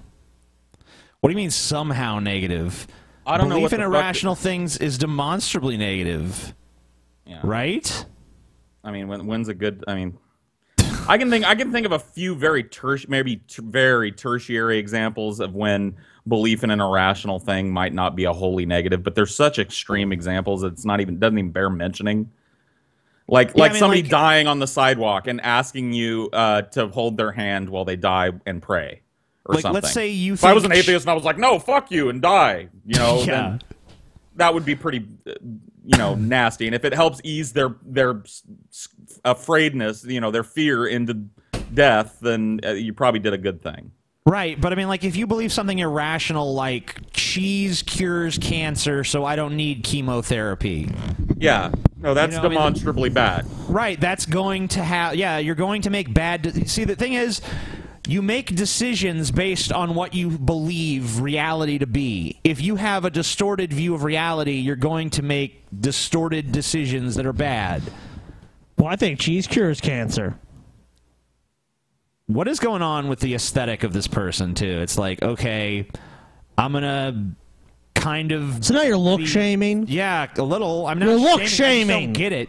I don't get what is the combination of masculine and feminine components going on. What does it matter to you, TJ? It doesn't really matter. It doesn't matter at all. I'd be remiss not to fucking point it out. You only evaluate people by how they look, TJ. That's not true. The That hair is most certainly true. The white guy hair extension cornrow beehive thing he's got going on is pretty dope, though. I'm gonna be honest. Yeah, I don't get it because it seems like a lot of the stuff that this person is doing is designed to create like a feminine air, but then they also have a beard. So is it like a bearded lady thing, or I don't know. I don't even know where to go. Insensitive TJ. I'm just asking questions. Who cares not for one's feelings? What a shitlord you are, TJ. You're a fucking schmuck, TJ. You're a scoundrel, You won't TJ. even be the egg You're bitch. vile. Shut up. You're vile, TJ. You won't even be the egg bitch. You're putrid, TJ. That you know you truly are deep down Egg inside. trick. The egg trick. You're the egg bitch. Egg trick. Bitch. I'm the egg And I'm a big believer in, all things rational and irrational are sort of up to how you interpret them. Here's an example. Okay. Not really. Makeup is irrational. No one needs makeup. No, that's a bad example. Yeah. There's clear reasons why people wear makeup. First of all, they do it to hide flaws in their face. They do it to emphasize certain features or de-emphasize other features because they know that it plays a part in how other people perceive them and mate selection and all kinds of other things. So makeup can be important and its purpose is understood. Like, I don't have to eat ice cream from a nutritional standpoint, but I eat it because it's fucking delicious. So there's a clear, defined reason why I want that. There's like a reward, like you want it because it has lots of sugar in it or whatever. Yeah. But it makes you feel really good. So, something as simple and irrational and seemingly silly to some people is my whole career. So, for me, I wanted to sort of open up the debate for anybody who's watching, because obviously I'm going to want to talk to y'all in the comments. The conversation needs to be had, and that there is room for criticism. Okay. Not on whether or not your beliefs are rational, but on whether or not your beliefs are ethical. Okay. And I don't think just because they're spiritual, they're inherently ethical. Here's an Oh, example. thank God. Thank goodness he's blending that. I was You like, believe boo-boo, in boo-boo. God. Yeah, I was If you leave that mascara like that, boo-boo, you look like a raccoon, honey. You need to blend that. You need to take a brush and take some concealing powder and blend that. Hey, he does this for a living. He knows. I know. I should have known. He knows. We should have known. I was scared too for a second. I'm like, if he really leaves like that, I'm questioning whether or not this is really his career. I was like, honestly, he said he was going to do a smoky eye. That's a burnt eye. Lowercase g, capital G, whatever that means to you. God, okay? You believe in God. There's nothing wrong with that. I don't believe there's anything wrong with that. I can't find an actual reason why there would be anything wrong with that. Right. That's scenario A. Scenario B. Looks like he got punched Belief in in the your face. Well, you know. He looks like he was in a bar fight and he's got a shiner. Like, this can't be, like, the end, right? No, it keeps going. It keeps going. We'll see. We'll see. Dictates human sacrifice. Now we have a problem. That's where I feel the line needs to be drawn, and that's where I feel it is okay. The line needs to be drawn at human sacrifice. Yeah, and no further. Taking a stand, you know? All right, you can have your God, you can have your irrational beliefs, but if he demands human sacrifice, that's where I draw the line. Yeah, people going to the war based on what they claim as advice from their imaginary friend. I'm cool with that, but no human sacrifice, guys. You know, if you want to oppress your children or something, that's cool. But no human sacrifice. That's the main thing. For the world at large to say, hey, we know you believe, you know, whatever, and we're happy for you. But if it infringes on the freedom, the livelihood, or the well-being of another, you know, human or an animal, you're gonna have to cut that shit out. You know, I don't, you know, because anybody can come up with any belief system, and I'm what's called a hard polytheist. I believe in every deity, spirit, you know, entity that has ever been worshipped. Everyone, you believe in every all god exist. that's ever been worshipped, even though they're contradictory and have like totally different creative mythologies, and you know, totally different properties, and they're incongruent and don't fit together at all. You still believe in every single one of them. Let's be honest here, TJ. Just like when Brett was saying, you know, you were basically committed crimes against humanity because we hang out with Pol Pot and Stalin and all those guys. You know, I can't remember what the fuck I was going to say. Oh well, we'll keep going. I believe that it's real to those that have worshipped it. Oh no, no. In his worldview, like the gods are doing the same thing, right? Like Amun Ra is hanging out with Wotan, and fucking Poseidon is the prankster, right? And then Yahweh is the guy that nobody really likes to hang out with because he's too preachy. You know what I mean? Like it's like a high school scene. Yeah, I get it. So that he believes in like God high. Yeah. And everyone's just got their own. Everyone's part of their own little cliques and shit. You know? Cliques? Clicks, whatever. You're an idiot. I think that it has validity in its place. I believe there's a time and a place for everything, including other people's traditions, belief systems, faith practices. What if my tradition is human sacrifice? What they worship or venerate, or honor or respect. So wait, if you believe in all these gods, then don't you also believe in the gods that did call for human sacrifice? Yeah, you would have to. How do you get around that? You know. I don't think this is a rational belief system. That someone else's belief is foolish or that it's incorrect. I just think there is room to say whether or not something is ethical. For example. Oh, okay. So you're saying ethics are objective? The God who declares that he demands human sacrifice, he might exist, but is it really ethical to follow him? It's unethical. You know, whatever arbitrary ethics he has, then that's unacceptable. Once again, it's like Celestial Beverly Hills 90210. It's like, you know, everybody knows Deborah has been fucking Luke, you know, but do you judge her for that? Do you continue to follow her? You know, everybody's got to make up their own mind. It's the same way with deities. I see. I'm probably going to get a lot of shit for this, but let's look at it. You know, I'm a witch. Have you ever had a witch come to your door? Huh? You ever had a witch come to your door? You ever had somebody like me show up to your door and preach to you about my belief system? No, you haven't. Have you ever had one of us go abroad and try to spread the word? No, you haven't.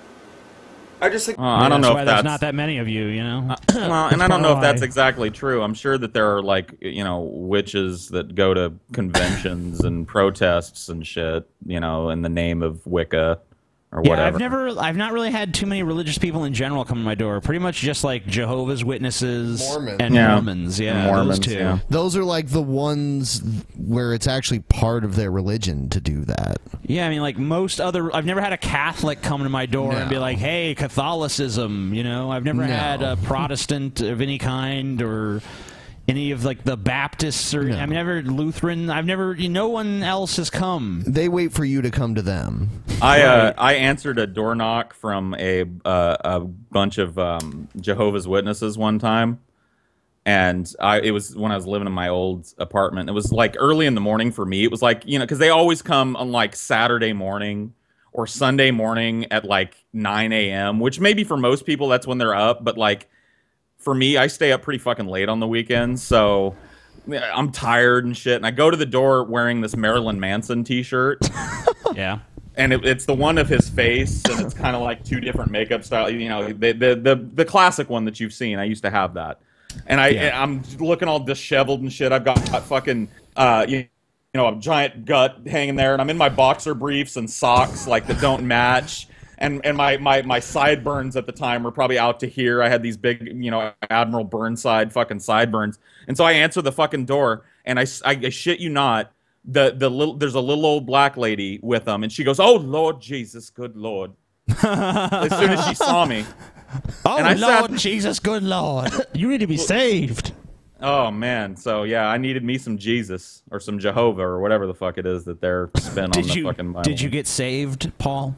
No. I sat and listened to their spiel, and I was honest with them, and I never saw them again. So Jehovah's Witnesses have an exact number of people that'll make it to heaven. Yeah, that's why I don't understand why they're always trying to get converts. I guess they're dying off at an equal pace. You figure they'd be like guarding those slots, You never know who's going to be selected, TJ.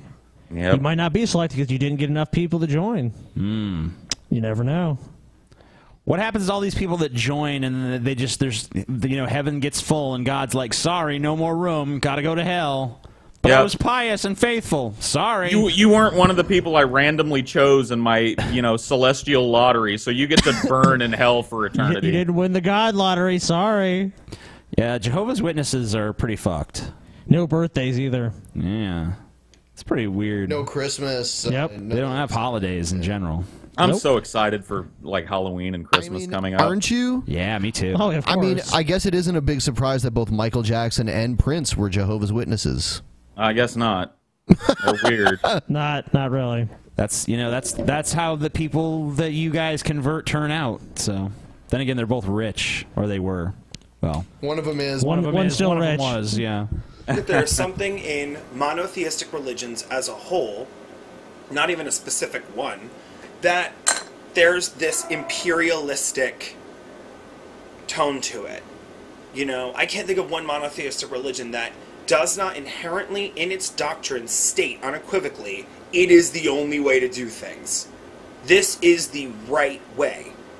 So, to me, that's when it crosses a line of ethics, because you're then trying to discount everything else in the entire world and say, I have found it, I have the answer, although I am just as fallible and just as feeble as every other human being walking this earth, I am somehow wiser and more, better informed. Yeah, but your belief system kind of crumbles under scrutiny because you can't always have every possible choice or make every possible decision or consider every possible variable or factor. You wouldn't even be able to function as a person or have any sort of life. Yeah, and there's plenty of things. I don't think you really understand the distinction between rational and irrational that well based on the things you've said either. Also, evaluating critical thinking and evaluating evidence and making decisions based upon reason, using reasoning and logic and evidence and critical examination, not just being like every possibility is equally good or whatever the he may believe.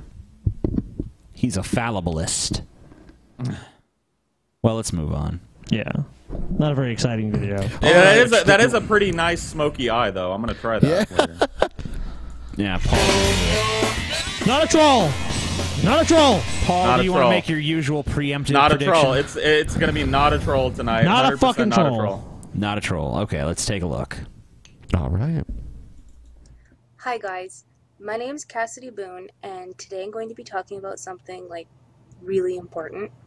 It's really hard for me to talk about this, and I've only told a few people, but I feel like it's my responsibility to spread awareness because this sort of thing happens every day.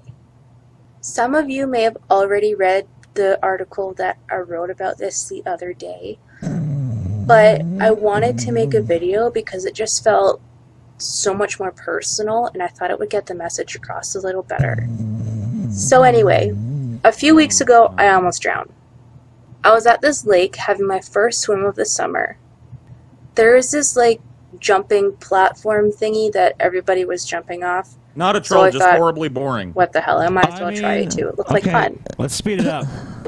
I hit my head on the way down, and I was Who else can make a story about almost dying? I woke up boring as shit. Hold on. I think I know where this is going. lying on my back up on the platform, with a whole bunch of people standing around me, and this weird 40-year-old guy, like, pressing down on my chest.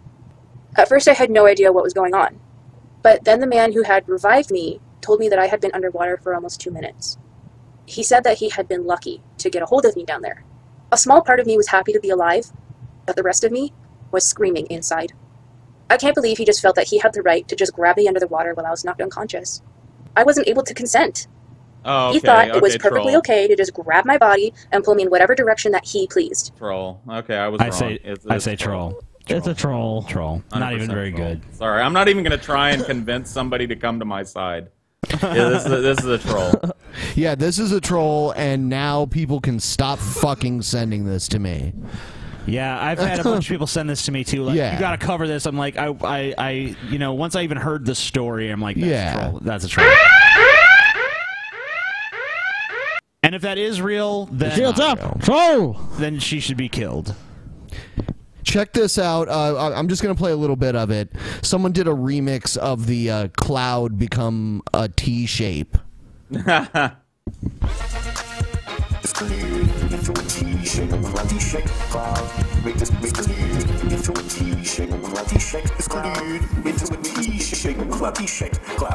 Make this cloud into a T-shape, please. Make this cloud into a T-shape, please. Make this cloud. Gonna try to make this cloud into a T-shape. My psychic power. Yeah, Make this tea cloud time. Into a T-shape, please. Make this cloud into a T-shape, please. Make this cloud into a T-shape, please. Make this cloud into a T-shape. Yeah. Make this cloud into a T-shape cloud. Yeah. Make this cloud into a T-shaped cloud. Wow. Make this cloud into a T-shape. Disappear. Bravo. Disappear into the shape of a I T. love one thing about the internet. I love other people's free time. Isn't it the best? Yeah. Yeah. Other people's free time is the best fucking thing in the world. Thank you so much, people with free time and the internet. Yes. You've brought me countless hours of joy. We get a lot of amazing stuff. Oh, yeah. Yeah. We used to have this amazing intro, but then the guy that made it went crazy. Oh, God. Does that make me crazy? Yep, it is. All right. Let's see. What do we want to play next? We will play... Hey, TJ. Yeah. I found the perfect costume for you, dude. What is it? Take one guess. Is it a garbage can? I'm surprised you didn't get it. It's a banana costume. Okay. I knew it was either that or garbage. You have to wear it. It looks hilarious. Nope. You'll look Either that great. or garbage. You can't even see your face, though. You can go as Carnivore Onision. Yeah. Here's I might do a banana costume, but I'm gonna be a zombie in a banana costume. Nice. That's what I'll do. Zombie banana. Here's Make sure the banana's like turning brown too. Yeah. So it looks Yeah. like it's rotting like you are. That'd be awesome. Banana. Yeah, that's me. Yes. Next video, Feminists Are Rapists is the title. Feminists are rapists? Yeah, it's a misleading title. Okay. Therefore, you are not a real feminist because by consuming any form of dairy product, you are condoning rape. Sorry? It's vegan If you're a bullshit. feminist, you most likely condone rape. In order for a female mammal to start lactating, they must be pregnant in order to do so. So in the dairy industry, female cows have to be artificially inseminated, aka raped, in order to produce milk. So Okay, artificial insemination is not I the didn't same realize thing as that rape. I didn't realize that cows were capable of fucking consent. Like, how Yeah, have I we mean, gone like- this long and nobody's talked to the cows? Maybe it's because they're not self-aware creatures. They don't have a concept of consent or non-consent. Yeah, I mean, it's like, there's a reason you can't enter into a contract with a cow. I wonder, like, at what point, where do we draw the line in terms of this shit? Do you think they're being exploited, though? Deliciously exploited. Deliciously exploited. I mean, honestly, I'll be honest, like, I've seen some shit, like the factory farming stuff makes me queasy sometimes. There's no regard for the quality of life at all for any of the animals. They live their lives in these shitty little pens. You know, I can see it. Yeah, but I guarantee that a cow that gets artificially inseminated is not sitting there feeling raped. No, and is that cow better off or worse off than the cow that they're just raising and stuffing food down its gullet every day so that they can kill it and eat it? Like, would you rather have your titties milked or have somebody shoot you in the head and eat your corpse? What kind of sucks about the dairy industry too is because all the male calves they have, obviously they just send them off to be slaughtered. Not obviously instantly, because some become veal, but some they keep them for about 2 years, then they slaughter them. Yeah, well, you know, they can make that 2 years nice. Make it a nice 2 years, you know. Let the cow roam free on fields. I prefer they not be killed, but if I had to choose between being killed in a factory farm or in a field, I guess I would choose a field. But absolutely, and there are options for that. Right now, it's pretty expensive to do the whole, you know, cage-free eggs and free-range beef and stuff like that. But it's getting better. It's not as expensive as it was 10 years ago. People need to eat less of I think Europe is on more of the right track as far as with like the treatment of chickens and, you know, the industries. I mean, they have to be more heavily regulated, because if people are going to eat meat, they should eat far less. But even if they are going to eat it, the animals shouldn't be abused. That's fine. You can talk your vegan shit, but here, Scotty, the animals shouldn't be abused. Let me ask you a question, though. Let me ask you a question. Oh, okay, I've been waiting for this. Do you think that a cow that is artificially inseminated has been raped? I mean, by human standards, probably not. But I don't know if the cow would necessarily want that. I don't really know. I can't really speak for what an animal would be thinking. Oh my God, I do not think a cow has a concept of rape. Even look, milk is a wholesome dietary staple. It's not going anywhere. We can do it humanely, or we can do it inhumanely. That's the argument people need to be making. And I'd listen to that argument, and I'd probably agree with a lot of what this girl had to say if she was making that argument. But she's not making that argument. She's arguing that any manipulation of a cow's reproductive cycle to make its mammary glands swell with milk so that we can drink it is rape. It's the silliest shit I've ever heard. I agree. I don't know if milk is necessarily wholesome. I don't think milk is healthy, honestly. But I don't think it's. I don't have Scotty's little cringy vegan reaction, but. I think that probably people do eat too much dairy and too much meat, but I'm not a vegan or vegetarian. I'm just kind of like, you know, is that really necessary for every single solitary fucking meal? Yeah, I don't know. I haven't eaten meat in a couple of months. Really? I've just been replacing meat with tofu and that type of thing. I still eat fish, so I'm not a complete even vegetarian, really. I would say I probably eat meat like twice a week, and that's been pretty much like the standard for me. Yeah, I mean, like, if TJ now would have told this to TJ a year ago, TJ a year ago would be like, I turned into a fag. Yeah, I guarantee you that's what he said. Well, I did, but, you know, it's Scotty's fault mostly. It's not my fault. There's no way it is undoubtedly a healthier way to eat. Yes, 100%. I agree. The less you know, fatty red meat is part of your diet, or even chicken, like white meat. Cholesterol. Cholesterol, right. The less cholesterol that's in your diet, the better. But everything in moderation, man. Don't eat meat with every fucking meal. And if you can afford it, get locally sourced meat where the fucking animals aren't tortured their whole lives. See? That to me, we've come to a fucking consensus here on the Drunken Peasants, and we know what's right. And this chick here is crazy. That they lactate for human profit and benefit and consumption and exploitation of the female cows. Well, it's actually all cows, because like the male cows are basically, the bulls are also raped. It's rape central up in the dairy industry, so if you support that, you support rape. That's the truth. That's what happens. Female cows are put on what the dairy industry refers to as rape racks. And no, vegans did not come up with that term. That's literally what the dairy industry calls it. And so humans stick their arms up the female cow's anus, inseminating her with bull semen, which is rape. The cow did not Wait, they don't up her anus? Yeah. Why? I think we need an anatomy lesson. I don't think that cows reproduce bull anally. Semen is not going to do very well up a cow's ass. Out. You're not going to get much milk out of putting bull semen in a cow's ass. What the fuck? Oh my god. Yeah, I'm not. Biology. I'm not understanding that. Biology 101. Wow. Fail. And oh, dude, can we get a screenshot? Look at this. Yeah, she's pretty derpy looking. Yeah, I'll do it really That's quick. pretty damn good. Screenshot. Interesting to see what people come up with for that one. Not give consent. So yes, it's rape, and it is exploiting her body. For example, if that were... I'm sorry. Okay, look. Even if these cows are being raped, would it still not be the bigger issue that they're being like slaughtered for meat? Yeah. Like, wouldn't that take like precedence over the rape issue?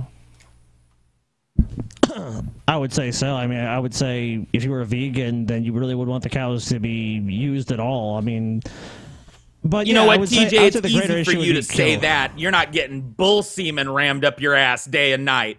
Well, I Maybe wish he I is. was, you know. Maybe he I is. wish I was. to be done to you or a female in your life, and they were artificially inseminated without their consent, would you consider it rape, or would it just be okay? You're not a cow. Like this term is designed for like people. You understand? Of another person. Right. We're Sexual penetration of the vagina, anus, or mouth of another person. Yeah, there's a reason why when a hunter goes hunting and shoots a deer, we don't say like that deer was murdered. Yeah, she probably would. Vegans do think if you kill an animal, it is murder.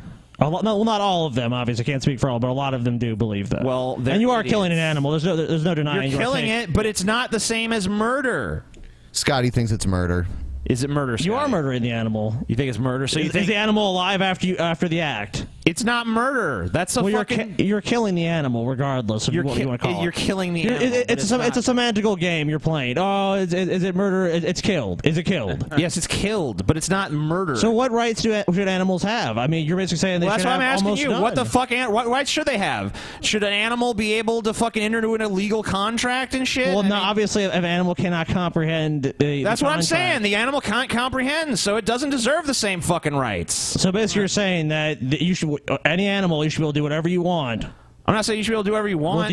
What do you think? If someone has a dog and you don't like it, well, it's not the same. It's not a human. So if I shoot their dog, it's bad, but it's not really. I'm just killing the dog. I'm not murdering it. I'm just killing it.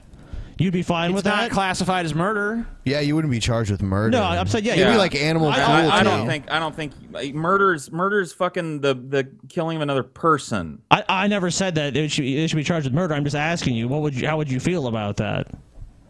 If somebody was charged for murder for killing a cow? No. Like, how would you feel if you had a dog and someone shot it? What would you feel? I'd hate that fucking person, and I'd hope Well, that person goes to jail for a very long time. But he didn't commit murder. He killed my dog. Yeah, I mean, like I would say, he's a piece of shit. But I mean, he's not a murderer. 3 to 5 years in prison for killing a dog. People, I don't even know what it people is. very rarely get any sort of penalty for killing animals. Well, one thing, it depends on how they do it too. Even the most heinous I remember cases one time I've I heard, watched it's usually 2 or 3 years. One time I watched a video about this. Well, one time I made a video actually about this guy that he wanted to kill his dog, so he like strapped explosives to it and like exploded it basically. So horrible. And he was like, "Well, I wanted to do that so it wouldn't have to suffer some cruel fate." You know? That's like go to a vet and have your dog euthanized, please. I also had put them to sleep. I also had a friend come to me in like my school days. It was an online friend, but I was in my school days, and he told me that he had to put his dog down. I was like, "Oh, I'm so sorry." He's like, "Yeah, my dad took him out back with a sledgehammer and bashed his brains out." I'm like, Wow.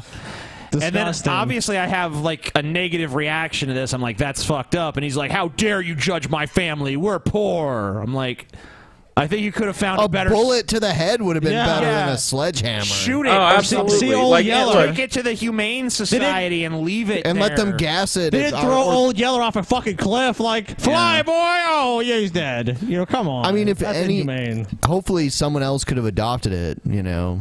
Blunt force sick. trauma. It was going to die. Yeah, blunt force trauma to your head. I mean, that's not a quick way to die. There are organizations like charitable organizations that'll put dogs down. Exactly. Yeah, I told him all this, and he's like, "No, we had to do what we had to do." That's It's not like, true. You had plenty of other options. You're a moron. Was this in Louisiana? Well, no, he was a Canadian actually. What the fuck? What a shock! It all basically boils down to this. Because like I said, it was online, friend, but... Yeah. What was it all, for me, I mean, it just boils down to, like, look, you're not going to stop humans from eating meat. Biologically, it's a biological drive in humanity to eat meat. Yes. People are going to always do it. It's like it's like a crusade trying to get people to stop fucking because they're reproducing too much, or they're going to get STDs. It's never going to work. What we can do is shore it up so that it's done in the most humane way possible. And I don't know anybody that disagrees with that. Let's acknowledge that while these are not human beings, these are creatures that suffer. And if we can reduce that suffering to the greatest degree possible, then we're doing ourselves a favor as well as the animals a favor. And everybody gets to be happy. I say we just eat depressed cows that kill themselves. That's the humane solution.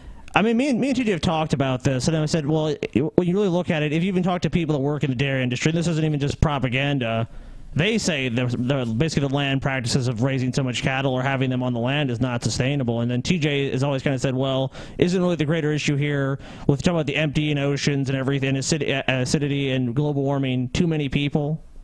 There is too many people. You know, so I mean, like, what would you say would be the solution to that? Because if you say we really shouldn't change, people are not going to really change, what would be the solution to overpopulation? Like, as Paul's saying, you're not going to stop people from fucking. Yeah. I mean, let them fuck, but I think the best, you can fuck without having kids. The best tool to get people to stop reproducing so much is really a society developing. Their society developing more. That's been always been shown. Because look at Japan. Japan's birth rates are nothing compared to Nigeria. Yeah, but we actually yes. Sorry to interrupt. You guys are getting all robot-y on me. I think the call's kind of dying. Can I take a real quick 1 minute break to go pee and then have you guys call me back? Yeah, sure. Go ahead. Yeah, just message me when you're ready. Yeah. All right, cool. Fucking Paul and his fucking weak ass bladder. You know, I appreciate what Paul said, but the issue is we kind of face is like these practices really aren't sustainable, no matter how you look at them. Even if it's the most ethical raising of the cows possible, the cows actually live a very good life until they're killed. You know, even so, it takes so much land and so much time to raise the animals. Wouldn't be a problem if there weren't so many fucking humans. But that's not the situation.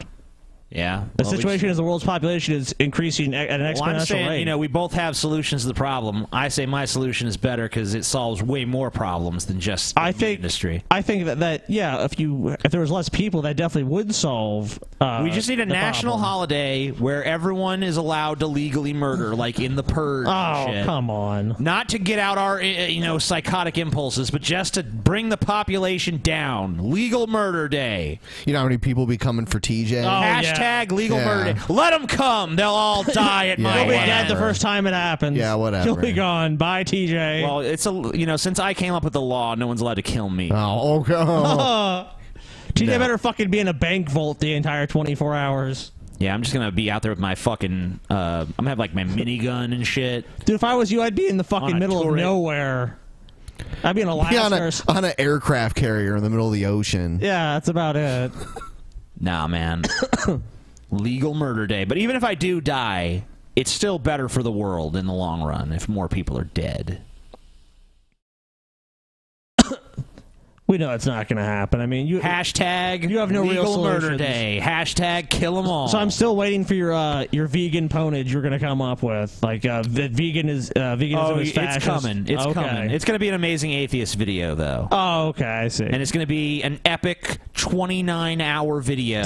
29 hours. Laying waste. TJ is a real genius. A real super genius. You're going to be destroyed, Scotty. You're going to be fucking obliterated. Okay, well, I'm awaiting this video. Yeah, you're going to be fucking crying when it comes out. I don't think so. Be crying like the egg bitch you are. The egg trick, TJ. I'm the egg trick. And then the cow gets pregnant, and when she gives birth, she is raped once again because the dairy industry can't have her all dried up because they'll lose money, and they can't have that. No, can they? She doesn't just get raped once, she gets raped multiple times in her life, like a lot of times in her life. Also, when she gives birth, her baby cow is ripped away from her because we can't have that baby cow sucking up all that baby Stomp cow that milk cow. that's intended for humans. Oh, fuck you, TJ. Look at it. Look at it. She has nice hair. I will give her that much. She's stupid as a brick, but her hair does look nice. It's all wavy and stuff. Would you give that much to her? Shouldn't stomp the cow, TJ. Come on, you know better. What? I said you shouldn't stomp the cow. I didn't stomp the cow. You saying I stomped on the cow? You said, yeah, stomp the cow. Well, that's what he was doing. I'm just giving him encouragement.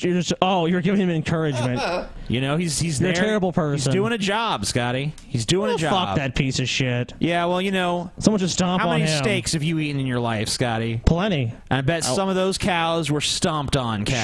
Sure. That was before I realized what I was doing. Yeah, well, you know, Or that doesn't contributing to. excuse you from your evils in the past.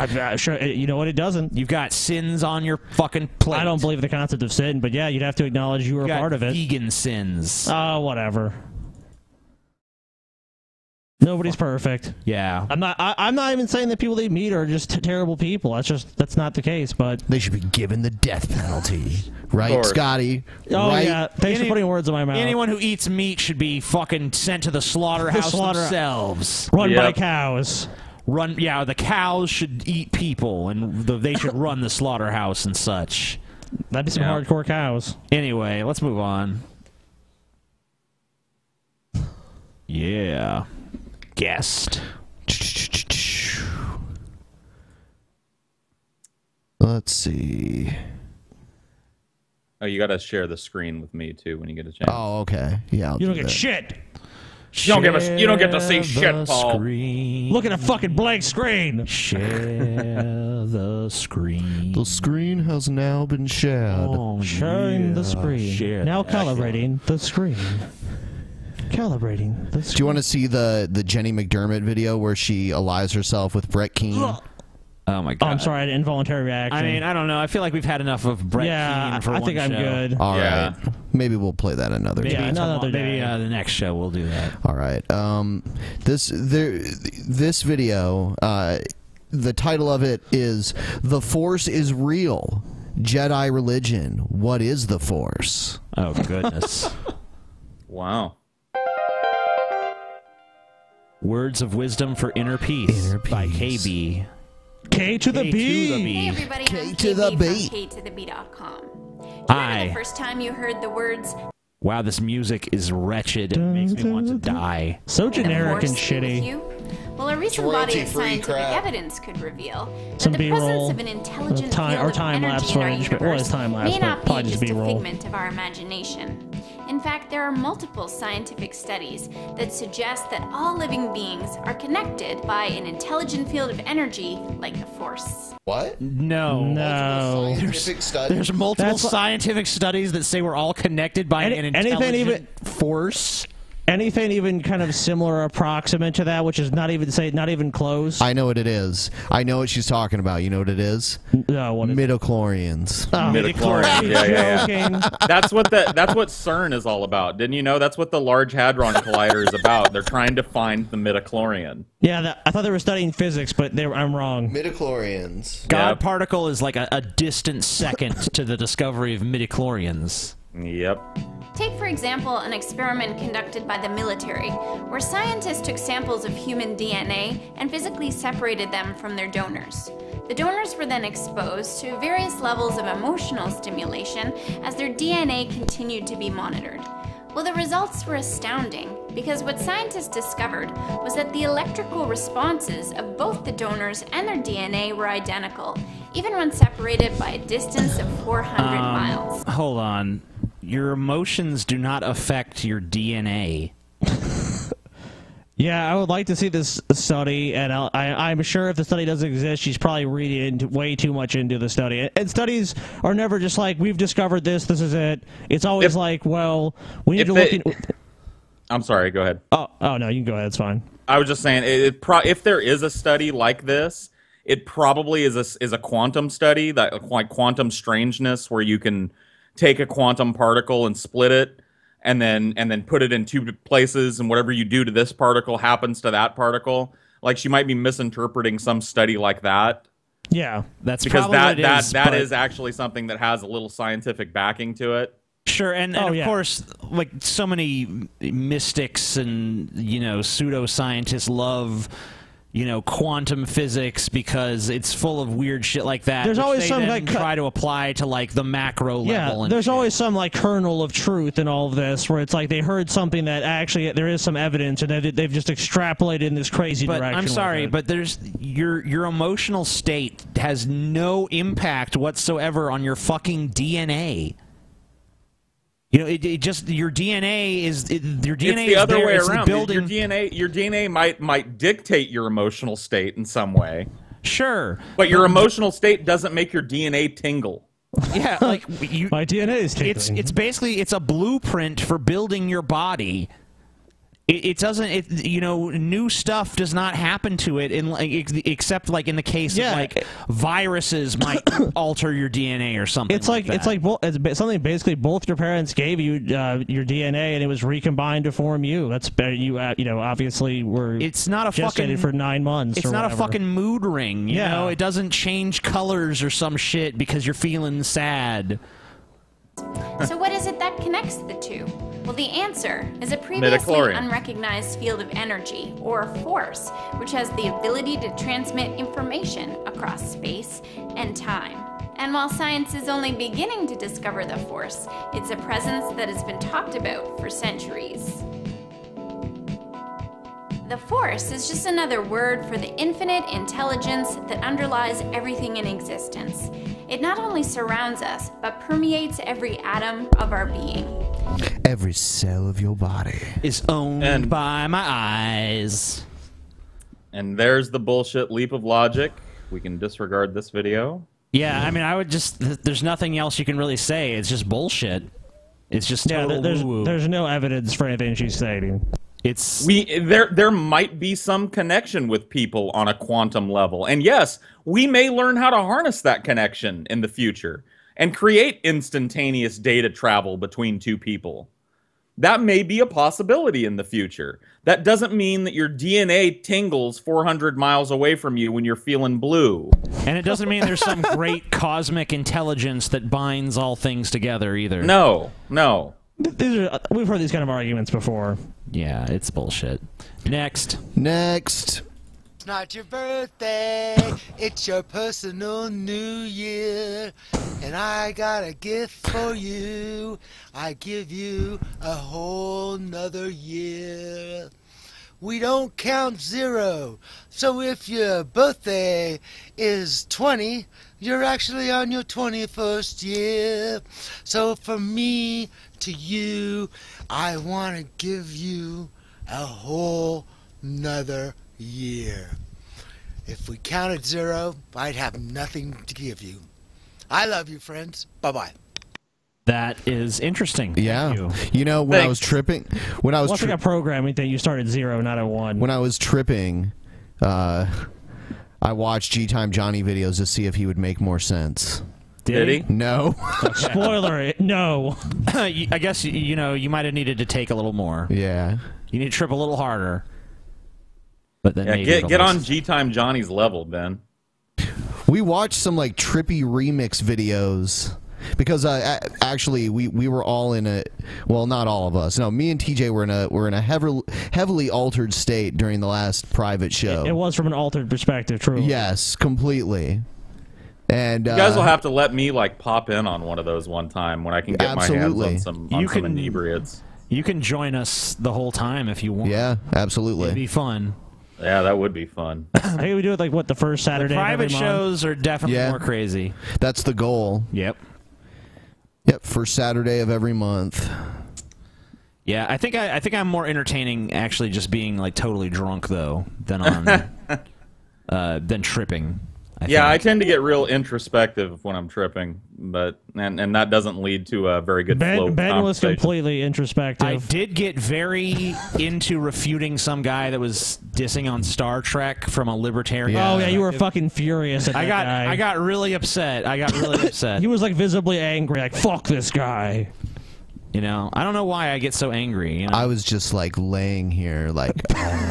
But you look at the pass out, you're just like, oh yeah. Yeah, Ben was like sitting like all the way back in his chair to the point where barely even in just his head was like leaning up on the back of the chair. Yeah, and he's kind of like staring at the screen, like. And then every once in a while he'll sit up and like click something. Yeah. And we turned off all the lights and just turned on the black lights that we have in this room. Too fucking bright in here. Yeah, it was too bright. So many fucking lights. Yeah. Killing my pillow, man. What else we got? Let's see. I'm trying to rival G Time's beard, by the way. I'm working on there. it. You're getting there. I've got a ways to go, but I've got like a decent length, you know, for the first time in my life. Know. Yeah, it's looking good. I think the longest beard we've ever had in our show was probably Stevie, though. Still. Yeah, Stevie. Yeah, it's hard to compete with that. That's dedication right there. It's fucking Sasquatch right there is what it is. Here's a news story. This is actually TJ's worst nightmare. Oh shit! American Airlines pilot dies during flight. Yeah, that's pretty scary. Yeah, I heard about this. That is pretty bad. Yeah. We begin with a tragedy on board a commercial airline here in the United States. An American Airlines red-eye flight that was scheduled to land in Boston early this morning made a harrowing stop in Syracuse instead because one of the pilots died. The plane took off from Phoenix just after midnight and diverted safely just after 7 a.m. Eastern. Our aviation and government regulation. It kind of looks like they might as well just gone to Boston, you know? I mean, obviously they're trying to save. They're practically there. Anyway. There's regulations, I'm sure. Yeah, they're trying to save his life. Go to the nearest airport. Yeah, I mean, if you had a heart attack on a flight, you wouldn't want them to go to the nearest I thought he was airport? already dead, you know? Well, he had a heart attack, I believe, is what happened. Well, so he wasn't already dead. Yeah, he probably just was, had a, you know what that entails. I mean, some people are conscious, like, oh my god, I have horrible pain, and some people just collapse. Yeah, okay. By the way, this is how one of my favorite books of all time begins. Is it Hatchet? Hatchet, yeah, dude. Gary Paulson. Oh, it's an awesome book. I fucking love that book, dude. I know it's like a kid's book, but it's such a good story. I read it once a year, still to this day, because I can read it in one night. You know, it's one of those page turners that you can really sit down and get through in one night. It's such a good story. Doesn't he know that the pilot's having a heart attack because he like smells like he's like ripping ass? Yeah, he starts farting in the cabin. And like at first he just smells it, and then audibly the guy starts farting and belching, and then he clutches his chest and just slumps over and pushes the fucking plane into a nosedive, and that's the beginning of this kid's like 6-month life in the fucking wilderness. Yeah, it's like, and he even has to go Canada. back and, you know, spoiler alert, he even has to go back and visit the pilot at one point because he has to go dive and get something out of the plane, out of the lake that it crashed into, and he runs into the pilot who's been down there for a couple of months. Ugh. Pretty awesome book. Really cool story. Yeah. Everyone go read Hatchet by whoever the fuck wrote it. Gary Paulson. There you go. Gary fucking Paulson. With us here, what are you learning about this? Pretty disturbing. It is disturbing and it is sad. American Airlines dealing with this. We know that there were 147 passengers on board when this all happened. Luckily, you know, you often hear about 2 people in the cockpit, and this is a perfect example of why that is so critical. We know that this captain who was at the... Do we really need you to explain why co-pilots are there? I think we all get it. Look, every plane crash in the U.S. is thoroughly investigated as to what the reason behind it is, and I'm sure that what happened was there was one pilot, and something happened to him, and everyone died, and they're like, hey, we really need 2 pilots. What if something happens to one of these pilots in flight, or that happens to the sole pilot on the flight? Yeah, I think it's pretty obvious why the co-pilot is there. Yeah. I don't think we really need a breakdown of why the co-pilot is necessary. I think we all get that concept, you know? The controls on American Airlines Flight 550. He suffered from some illness and unfortunately passed away as a result of his illness. So the co-pilot had to take over. Thank goodness, Wolf, they were able to land this Airbus 320 safely when they diverted to Syracuse. And now they have a replacement crew to get the folks from Syracuse to their final destination, their intended destination. Yeah, I mean, it's kind of like if someone's brakes fail and then, you know, they use their emergency brakes And then CNN comes on and it's like, you know, that's why we have emergency brakes, in case the regular brakes fail. And everyone watching at home is like, wow, what searing insight into the situation. Thank you, CNN. Yeah. Thank you for explaining things that everyone understands to me. Yeah, not really much insight. I hate to be an advocate for Skynet here, but we need to just get rid of the human element when it comes to transportation completely. I agree. I mean, pilots need to be a fucking anachronism at this point. Skynet will become self-aware, and the first thing they'll do is destroy Paul. I say even for cars and shit, I like the self-driving cars better, too. Absolutely. Well, that's what I'm talking about. They're safer. Any type of they're safer. trains. But you know, trains should be 100% automated. When we were in Europe, there were a few... I don't remember what they were, but there were some public transit systems that were unmanned that we rode. Yeah, and you know... Paul, you know, when they've done polls to see how most people feel about that, the vast majority of people are terrified of this coming technological revolution of self-driving cars. Like, I think something like 70 or 80% of people said they will not ride in one because they're too scared. I'm like, really? So as a guy that's been in 4 major fucking car accidents in his life, 2 of which people lost their lives in. I'd be afraid of the other guy on the road, not the fucking machine that's not going to make mistakes, is not going to get drunk, it's not going to drive without a license. Your computer's going to get really drunk, yeah. I mean, is it conceivable that something could go wrong and it will crash? Of course it is. It's probably far less likely. It's way less likely than a stupid fucking fallible-ass person. Like freight trains. Freight trains need to be automated. Like, I don't know about where you guys live, but like the trains that go by on the train tracks look like something out of the fucking Wild West. It's true. Big old smokestack and a dude shoveling coal into it with a little red caboose. You know what I mean? Like, it's ridiculous that our infrastructure is decayed to the point where we've got one guy still driving a fucking train. That shit needs to be automated.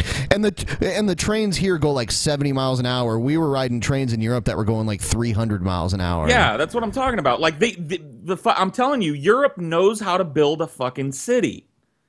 They know how to build public transit systems that work, that where people don't even want cars there. Yeah, you could totally see how you could.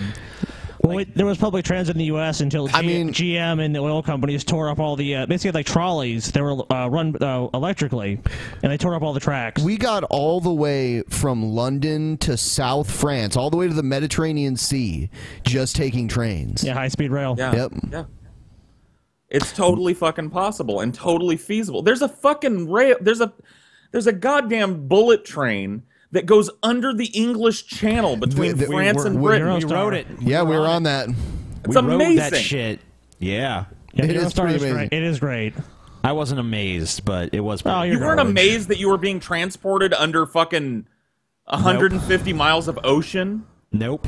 On a bullet train? Nope. What does it take to amaze you? Like if one of the fucking concierge ladies on the train, Paul, that's the only thing that truly amazes me. If one of the concierge ladies on the train came by and gave you like a complimentary hand job, would it have been like? Okay, well then that would have been amazing, sure. TJ and Ben had a funny dispute on the train because TJ was on the inside and Ben was on the outside, and TJ was like had to piss. He's like, He waved at Ben, and Ben's like, yeah. And there's a table, and there's no way. Yeah, there's no way. And TJ's trying to see if he can climb out. There's a glass barrier. There's no way to go. He has to ask Ben, or literally jump over Ben. And there's just no way it's going to happen. So he's sitting there for like 30 minutes having to hold it was in like his over piss. An hour. I thought it was like 30 minutes, but maybe it was an hour. It was a long time. She just holding in his piss. He's just like, okay, TJ wants something else to drink? And he finally broke down. Fine, Ben, may I please get up to use the bathroom after an hour of agony? Yeah. I'm guessing. It's just like if you look at the fucking, especially rail transportation in the United States, it's such a fucking joke. Like Amtrak is the most depressing looking thing ever. It's fucked up. It wobbles by, you know what I mean? The Amtrak comes wobbling by. And you get a glimpse of the people inside who look like they just want to fucking die rather than stay on this fucking train. And who blames them? They're plodding along at 70 miles an hour wishing they had a fucking car. Because at least then they could have a radio to listen to. Yeah, I mean, like, Amtrak, sometimes it takes 10 times as long as it does to fly somewhere taking Amtrak, but sometimes it costs almost the same. It's a fucking nightmare. Yeah. It's a giant clusterfuck of bullshit. Oh, you're better off flying in the U.S. Yeah, no and question. The trains in Europe that we rode, so much better. And then you go to like the rare progressive city in the United States, like San Francisco, which has a great public transit system. Yep. And it's really like downtown, especially. I spent a week downtown for a training, my job that I quit, for a training that I was on, and it was I didn't need a car. I was kicking myself that I didn't just take the train there because I never needed the fucking car. Everything was available with the BART, the Bay Area Rapid Transit thing that they've got. You get to any part of fucking the Bay Area. It's just perfect. Yeah, that's how we felt when we were in Europe. We're like, it was a month of like, we didn't even think about having a car. Yeah, and even if we did need a car, even in areas where you did need cars, there was plenty of taxis and shit. Yeah, and that was only a few times. Yeah, it was maybe like a handful of times. Usually we would just take the tube or the metro or whatever they had. Yeah, just imagine a United States where you could just call Uber and have a driverless car come pick you up and drive your drunk ass home at 3 a.m. See, that's the awesome. American dream. No, seriously. I mean, imagine that. Why? Who would ever fucking argue against that prospect? Oh, Uber wants What rational human being would ever argue against that? Every Republican and it's probably possible. most Democrats. The taxi industry. If we had been funding this type of research for the last 10 years, we'd be talking about it because it'd be a real thing. We'd be using it. Automation in cars is progressing, but yeah, it is all private industry. Google that fucking driverless Google car has already been from one end to the fucking started in fucking the West Coast, has gone to the East Coast, and now back with nobody driving it.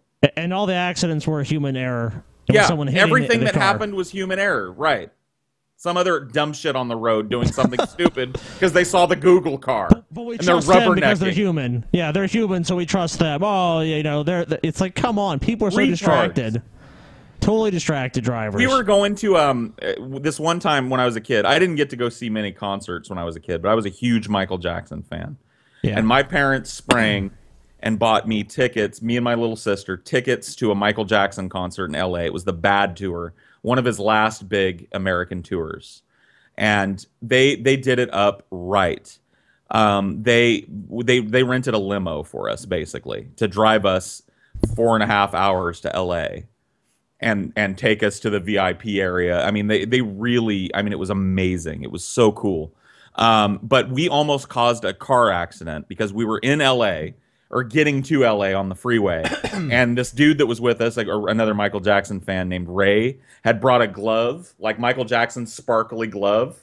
Mm-hmm. He opened the sunroof of the limo that we were in and started waving to people with the glove. And it was a huge deal that Michael Jackson was in town. We almost caused 3 car accidents. Now, argue against a driverless car when retards will fucking ogle a fucking guy holding a sparkly glove out of the sunroof of a fucking rental limo. Yeah, a computer would not be impressed with that. It's not like, ooh, Michael Jackson. It wouldn't even see it. It wouldn't even consider. Yeah, it's not going to be like, oh, the king of pop. Shimon. Oh, shit. Fucking emergency. That fucking Google car would crash right into the fucking limo like, Michael Jackson, fuck yeah. Yeah.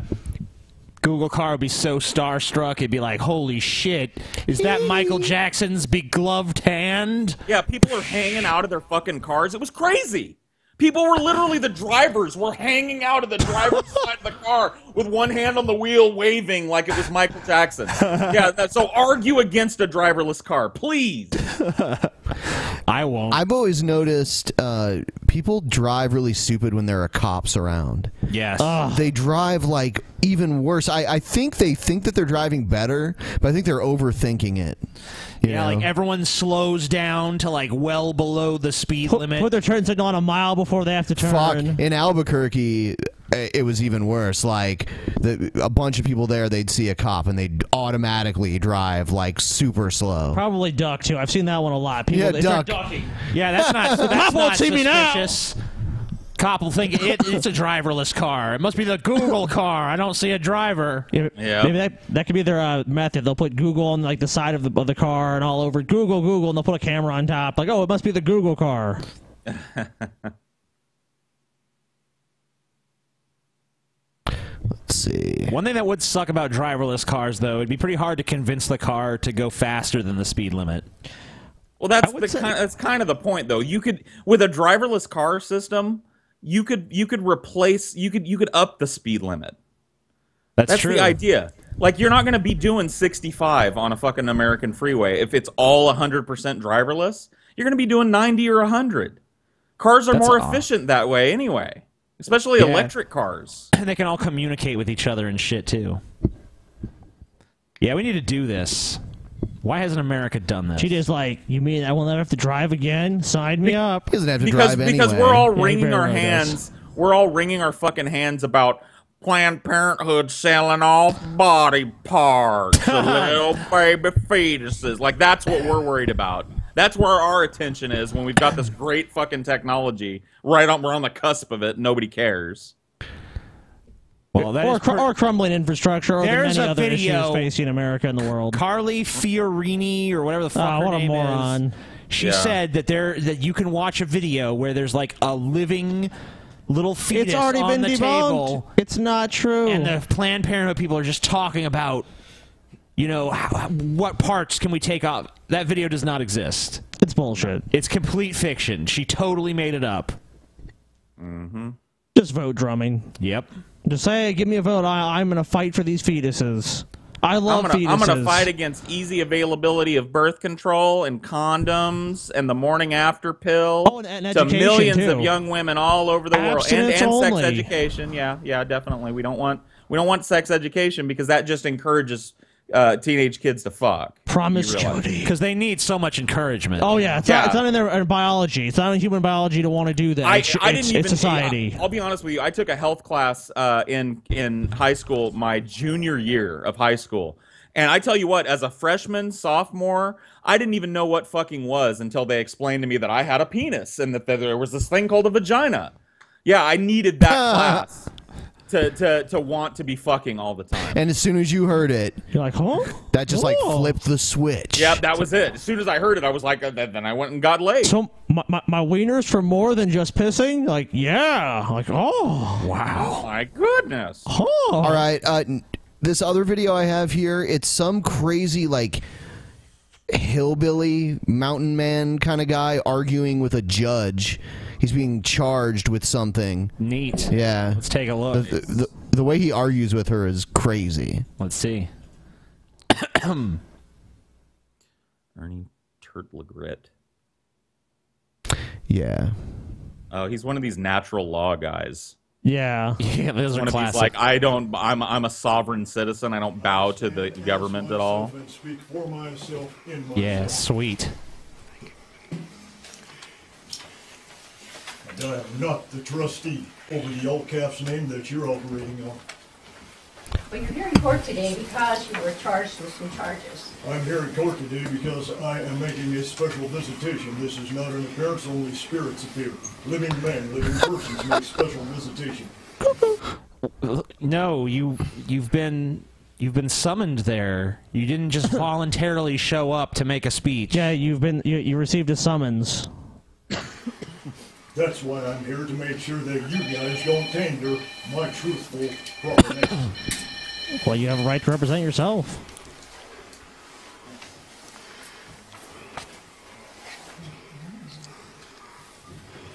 You still live at 28 Flying Eagle in Manhattan? Well, it is a storage unit that I sleep in from time to time. All right. That is a storage unit that I sleep in from time to time. All right then.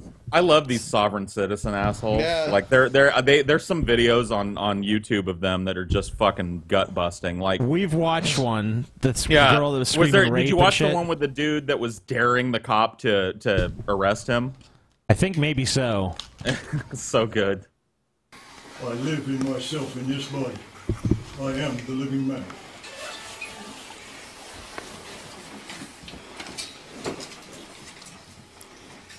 What are these? What is this judge doing?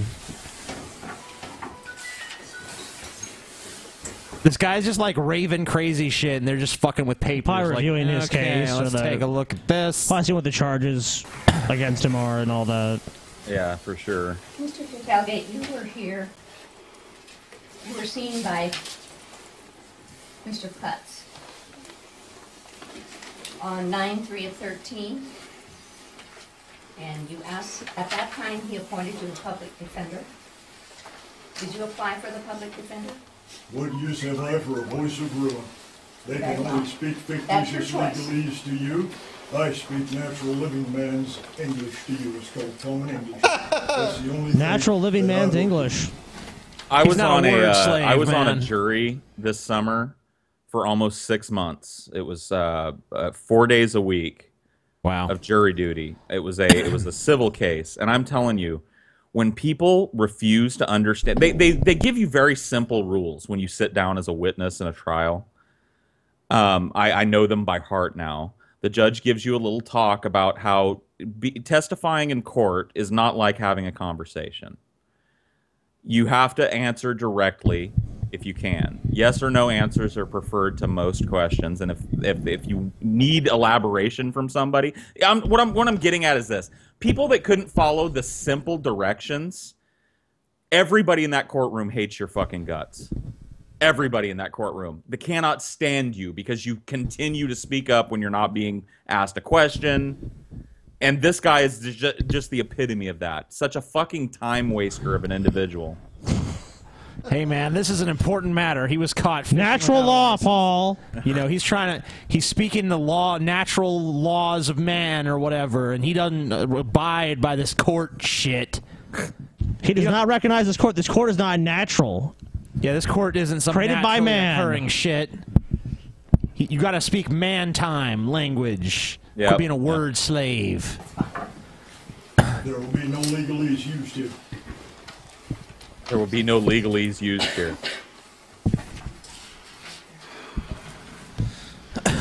Yeah, because I don't fully understand something. Of 2013. You're taking advantage of me. Was obstructing a police officer in violation of 457302. You were also charged on the same date with resisting arrest in violation of 457301 of the Montana Code. Those men were charged by me right back by staging an overthrow of the Constitution of 1789, an overthrow of the Bill of Rights, an overthrow of my rights to forage for food as a natural living person who was in hunger. I was searching for something to put in my stomach, as I am recognized to be allowed to do by universal law. Has nothing to do with your corporate fiction. Yeah. Yeah, I Take kind of that. like this guy.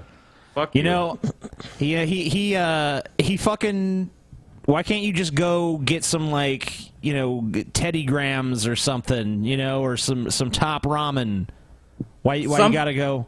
Yeah, well, something tells me that this guy wasn't just hanging out in the woods somewhere picking berries when the cops accosted him. No, that's pretty clear. Something tells me he was in somebody's backyard picking apples off their tree or some shit. He's being charged with criminal trespass and resisting arrest, right? Something like that. Yeah, something along those lines. I think it's something about fishing without a license or something like that. Whatever. So he might have been using someone else's pond or Well, you have to look. You're not allowed to. I don't know about Montana, but in California, you have to maintain a fishing license. Yep. You just have to. Most states you have to do. It's how they No, counterbalance the massive fucking depopulation of fish in the rivers and shit. He's too good for those rules. He has natural rights that are universal. He has natural rights to those fish. And I guess they're in the Constitution somewhere. You have a right to fish wherever you want. That's in there, I guess. Yeah, I'm sure it is. They violated everything, and furthermore, for your knowledge, they violated Judge Holly Brown's Title 26 United States Code ruling, which I went before her and prevailed on 21st March 2011. DP 09-58A is the case number. Didn't he say no legalese at one point? Yeah, I know. That kind of And he sounds just like, spends 3 minutes spouting legalese. Let's see what she says. Wherein she evidenced that I am not a taxpayer because I am not a federal citizen. Federal law trumps state law at every turn. I have 9 judge rulings to that end, and that trumps state law. I am not Registered crap. I am the living man, and I have the right to forage for food when I'm hungry. Yeah, 9 judges have ruled that. That totally strikes me as true. I mean, is that a legal precedent? I mean, what is he talking about? Quite honestly, if this dude wants to live off the fucking grid and fish out of a stream for his life, I don't have a problem with that.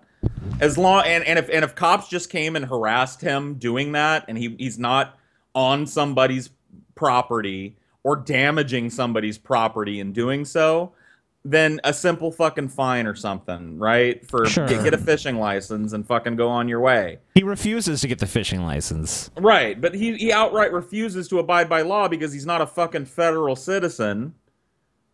And something tells me that in furtherance of resisting arrest, it wasn't just the cops coming to fuck with him. He probably had a little fucking hand in it. Right. Let's see. But you're here on different charges. This is not what Holly stands. Brown's courtroom. Ma'am, you can argue this all day long. You're operating on corporate fiction. I'm telling you, you're here on some charges which were filed in Three Forks. I do not understand those charges. Number one, you keep interrupting me, and I'm going to charge you with contempt, and you'll go to jail. Contempt of court is spelled C-O-double-N. I know about conning. That's navigation. Sir, Contempt is the storm. I said, be Don't quiet touch me. until I get Don't through touch reading me. this You to ain't a you. gun. Don't you touch me. I am the living man protected by universal law. You keep Stand talking, down. and you're going to be charged with contempt, and you're going to go to jail. This is a pretty nice judge that's actually like not charged. He hasn't charged him with contempt yet. Yeah, I mean, he's so big on respect and natural law, but then when the judge is trying to speak to him on this matter, he's just like, oh, I'm gonna keep talking, I'm gonna talk over you. This is all a sham. It's like, so you believe in all this shit. Oh, you're respectful, and you know everyone should keep to themselves, but when you're in front of this person, you can't even let them speak and say, I just don't agree that I should be charged. I mean, that's all you have to say. You have already contempted this place. No, I told you I fraud would if you're you trying didn't to quit get done talking. here. These are the living witnesses to what you're trying to do. Very You good. are trying to create a fictitious, fraudulent action.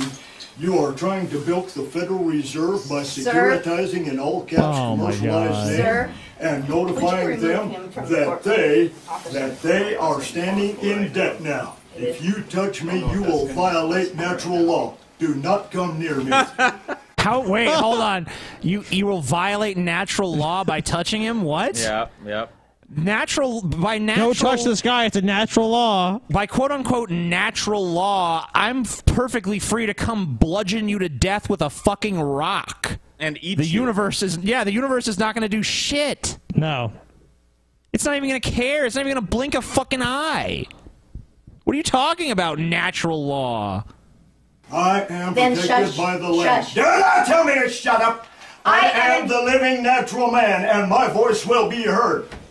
That is the Jolly Roger. That thing you call the American flag with the gold fringe around it is the Jolly Roger, and you are acting as one of his privateers. Okay, you're here on the charge of arrest. I'm here by arrest. special visitation. Right. And you're I've here never on let you get away with obstructing this. a You bet police I'm here. officer. To each charge could be up to a $500 fine, up to 6 months in jail. I do not understand any charges. I only understand universal law and the right to live. Well, you To pled live in not peace guilty. and to live as I need to.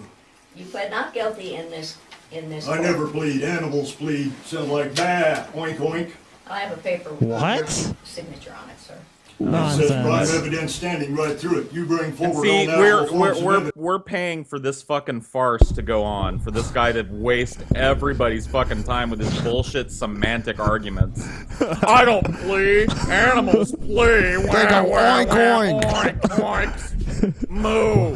I'm not an animal. This guy gets off on this shit. It's so apparent. Put this fucking guy, slap a fine on him, and if he does it again, throw his dumb ass in jail. Let him fucking think about it for a couple weeks, and if he does it again, don't let him fucking monopolize the court's time. If you say, I'm gonna charge you with contempt and have you removed from the courtroom, do it. Yeah, why hasn't she done that? He's been totally belligerent. He's not following the procedure. He's obviously a fucking psycho. He doesn't even recognize the authority of the court in any way, shape, or form. If you're gonna hold him in don't threaten to hold him in contempt. If you're gonna hold him in contempt, hold him in fucking contempt. Evidence that I'm not prime evidence. I am the living soil. The dirt, the water, and the air has its own voice, does it not? It also No, it doesn't. forms of life, You're a does it moron. not? I am No. a part of that life. I am Okay. not your corporate fiction. Okay. Do not danger me. You're here today on an omnibus hearing. You've already pled not I am guilty. here by special visitation to see to it that you do not tainter my natural living man's name. Are you prepared That's to why tell I'm the here. court if you wish to go to trial on this matter? This is a trial. Tell No, me it's this not. isn't a trial. Here's my This is jury an of my omnibus peers. hearing, sir. You cannot produce a jury of my peers because all juries are selected from a pool of registered voters, and the instant a person registers to vote, their natural ability as a peer to comprehend natural law has been dissolved and turned into fiction. Yeah. Right on, brother. Fight the power, man. Fight the powers that be. There cannot be raised a jury of my peers. Just rambling It cannot be done. nonsense.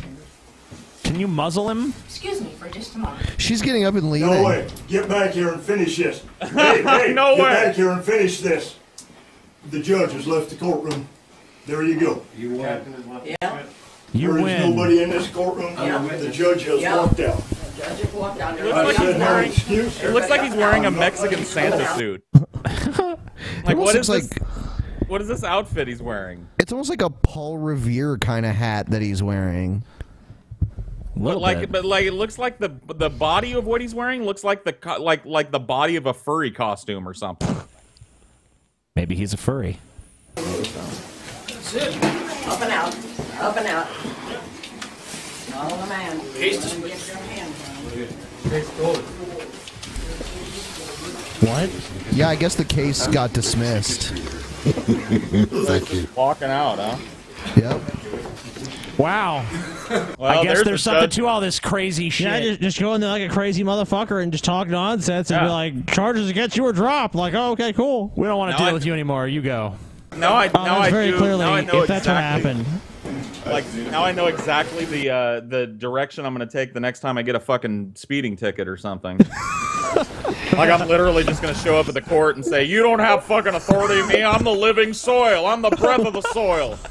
Doesn't the breath of the doesn't the soil and the rivers and the trees and the sky have breath? I am that breath, and you have no fucking authority over me." And then I'm just gonna walk out. Like the judge is gonna tell me she's gonna hold me in contempt, and I'm just gonna stroll out of the fucking courtroom. I'm gonna tell the bitch to come back. I'm gonna be like, "Hey, bitch, come back here and finish this." And when she Yeah. doesn't, I'm just gonna leave. I'll tell you So what. long. Classic. American justice. Is there any more?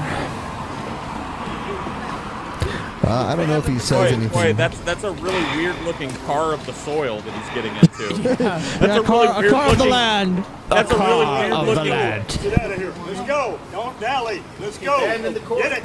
Get it. Get it. Get it. I don't know. Come on. Where's the driver? Leave him with me. He's just in a hurry to get out of there, you know. Fuck yeah, he's. Yeah. Is that SUV that he's getting into subject to natural law as well? Yes. Of course. Totally.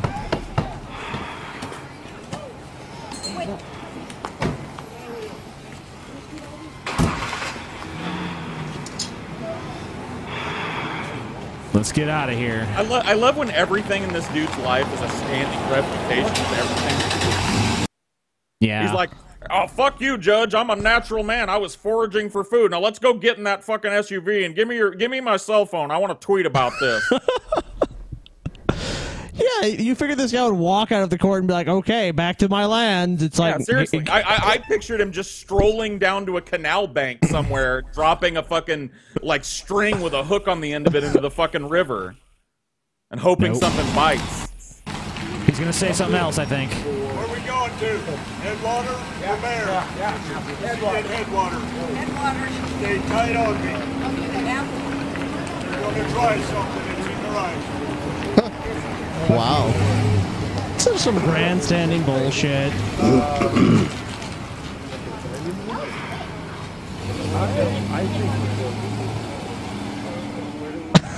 And this, you know, and I don't mean to be a race What a baiter here. farce. I don't mean to be a race baiter, a liberal, progressive SJW race baiter Oh, here. we all know you are but, anyways. But do we see the difference in the way that the justice system deals with a white man and a black man? How fast no would difference. a black man have been tackled in this instance? If he walked in and he was like, "Fuck this court, you have no authority over me, I'm leaving." How quickly would he have been tased and maced and in jail? You can't Almost know that, certainly. Paul. You can't know Yeah, you're that. right. You're You right. can't know that, Paul. Paul, do you have a story? Oh, hold on. Well, I want to know if he has one first. I do. I mean, I have a ton of stories, man. All right, we're gonna play the story time with Paul intro then. Storytime with Paul. It's so classy. It is. I love it, dude. Everything It's a about classy it's drawing. amazing. Everything about it's amazing. Story time with Paul. The Paul in its natural environment. Paul is going to tell us a story. There's no Cheetos or burritos though, so. Yeah. It's kind of not accurate, but it's more classy that way, though, you know. So, it's kind of weird. My dad came into town recently, and he may or may not watch this video. So, if he does, hi, Dad. My dad and I have had kind of an estranged relationship for a while, and it has, it's one of those things I don't really want to get into in public. It's just it's a fractured relationship, and it has been. Tell us more of the details of your relationship. Get into it. And how does that make you feel? How does it make you feel, Paul? You have the penis envy. Yes, you have the Oedipus complex. You want to have sex with your mother. No, it's just weird. I don't know. When my parents got divorced, my dad kind of went out of his mind for a while, and with due reason. He was put through a lot of shit during the divorce, and but he didn't really know what to do with me as a young man, and so he kind of went the route of being my friend, which a lot of people go, "Oh man, that's fucking awesome!" Because my dad would talk to me about sex and dirty jokes, and that was our dad too, for sure. I was like a bar buddy with him. You know what I mean? More like a bar buddy than a son. That's exactly the relationship we had with our father, so we understand. Yeah. So so you understand where I'm coming from. Then, in retrospect, like at the time, there were even times when I was like, "Man, my dad's fucking great." Like. Everybody else's dad is like, keep it down, but my dad's like, oh, let me tell you a pussy joke. You know what I mean? Like there were times in my young adult life where I was like, yo, this is cool. But in retrospect, I probably would have rather had a dad. You know what I mean? And I don't fault my dad for this. He just didn't know how to do it. But anyway, we were talking today, actually.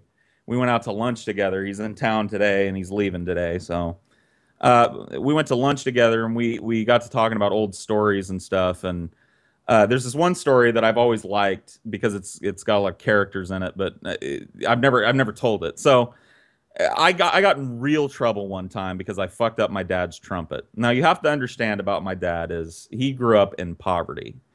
And when I say poverty, I mean like barefoot poverty. Like they couldn't afford to buy him shoes. And on top of crushing poverty, his father was an abusive drunk, and it's just a fucked up life. Fucked up life for a young person to be raised in. And the one thing of worth that my dad had was this trumpet that he saved up money doing odd jobs all over town wherever he could while he was in high school. And he bought this trumpet, and it's a really nice trumpet. He still has it to this day. And one day, and he loved this trumpet. My dad's a pretty decent, kind of jazz trumpet player. And I, one day when I was a little kid, wanted to take it to school for show and tell. Because I loved it. He worshipped this trumpet, and I worshipped him. You know what I mean? So this was an object, a fetish object that was very important to him. Because he had worked and bled and sweated for this trumpet. And of course, I wanted to show everybody because, of course, as a kid, you want to show everybody everything amazing. So he says, you can take it to school, but you have to be very careful with it. And I said, okay, Dad, I'll be very, very careful. I promise. I promise. He showed me how to, put it in the case and this, that, and the other thing. Anyway, I take it to school, and on the way home from school, this kid wants to see it. And this kid happened to be my next door neighbor on the way home on the bus. His name was Sean Johnson. I can use his full name because, there's a billion Sean Johnsons. So, but Sean Johnson, and he came up to me, and he had a speech impediment. And he said, hey, P-Way, He used to call me P-Way. My PJ was my nickname growing up. Hey, P-Way, let me see your trumpet. And I was like, nah, man. Elmer Fudd. Yeah, he had the Cindy Brady thing. You know, I'm not making fun of people that have that. I know it sucks, but that's how he sounded. Hey, P-Way, let me see your trumpet.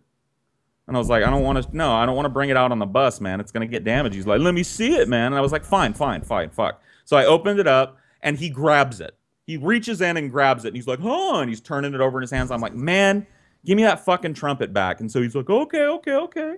Gives me the trumpet back, and I put the trumpet in, but I put it in wrong. I put it in upside down. And I went to close the lid, and I kind of slammed the lid because I was pissed at Sean Johnson, and it dented my dad's trumpet, right? Now, this is not like something that's unfixable. You can have your trumpet repaired and shit. But as a kid, that's the scariest shit that's ever happened to you. Am I right? Like, you damaged something that your father is, like, it treasures. Yeah. I feel you. So I was scared out of my fucking mind. So I concocted the world's filthiest lie. I decided to take a little bit of truth and throw in a dash of good old Paul's ego fiction. And I made up this story that Sean Johnson had stolen the trumpet and dropped it. Wasn't what happened. He was fine with the trumpet. He didn't do any damage to it at all. I was the one that had damaged the trumpet. So I go home, and I'm like, well, I'm going to play this angle first. Maybe my dad won't even notice the dent. Maybe I'm just looking at it, and I see it because I know it's there.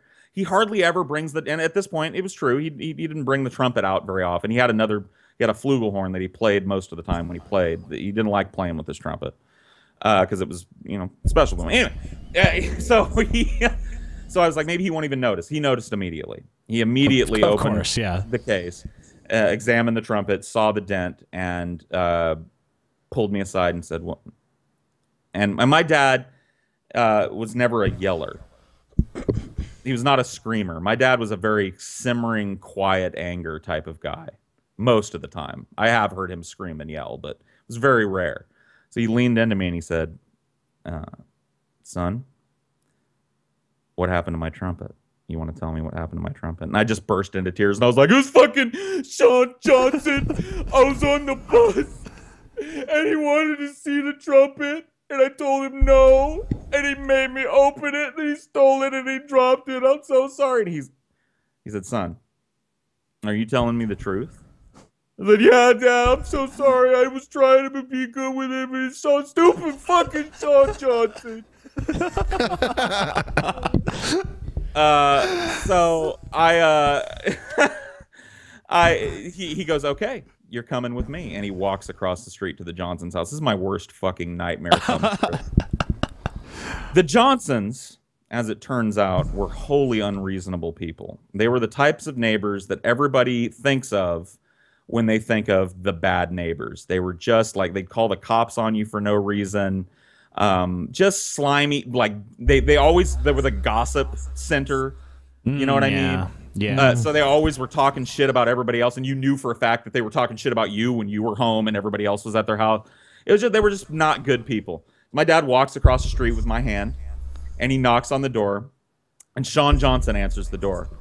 And my dad says, son, can you get your mom or dad for me, please? And Sean goes, okay, not knowing anything. Not knowing that he's done anything wrong, because in this incident, he hadn't, really. He goes and runs and gets his mom. His mom comes to the door, and my dad calmly explains to her, your son damaged something that's very important to me today on the bus. PJ, go ahead and tell the story. And Sean is standing there looking at me. And I'm like, Sean was on the bus, and he grabbed the trumpet, and he dropped it, and it made a dent. And Sean was like, no way, P-Way, I didn't drop the trumpet. I didn't drop the trumpet, Mom. And so his mom gets down on her, on one knee, and she goes, Shawnee, did you drop that trumpet? I swear, Mom, I didn't drop the trumpet. I held the trumpet, but I didn't drop the trumpet. I swear. She goes, Shawnee, you're lying to me. And she grabs his arm, lifts it up, and starts whooping his fucking ass right in front of me. And I'm sitting up. Oh, man.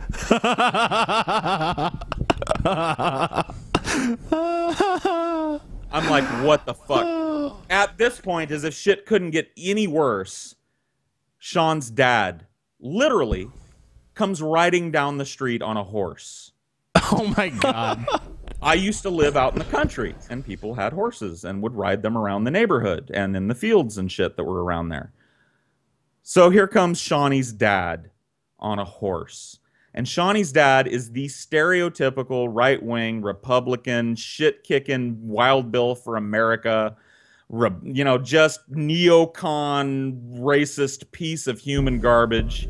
He drunk all the fucking time, violent. He comes riding up, gets off his fucking horse, and strolls over to my dad like he's John fucking Wayne and goes, "What the fuck's going on here?" My dad said, "Well, your son, Sean, dropped my trumpet today on the bus, and it's not, you know, it's literally, it's not that big a deal. We can repair it, but I wanted to see if you guys would chip in on the repair."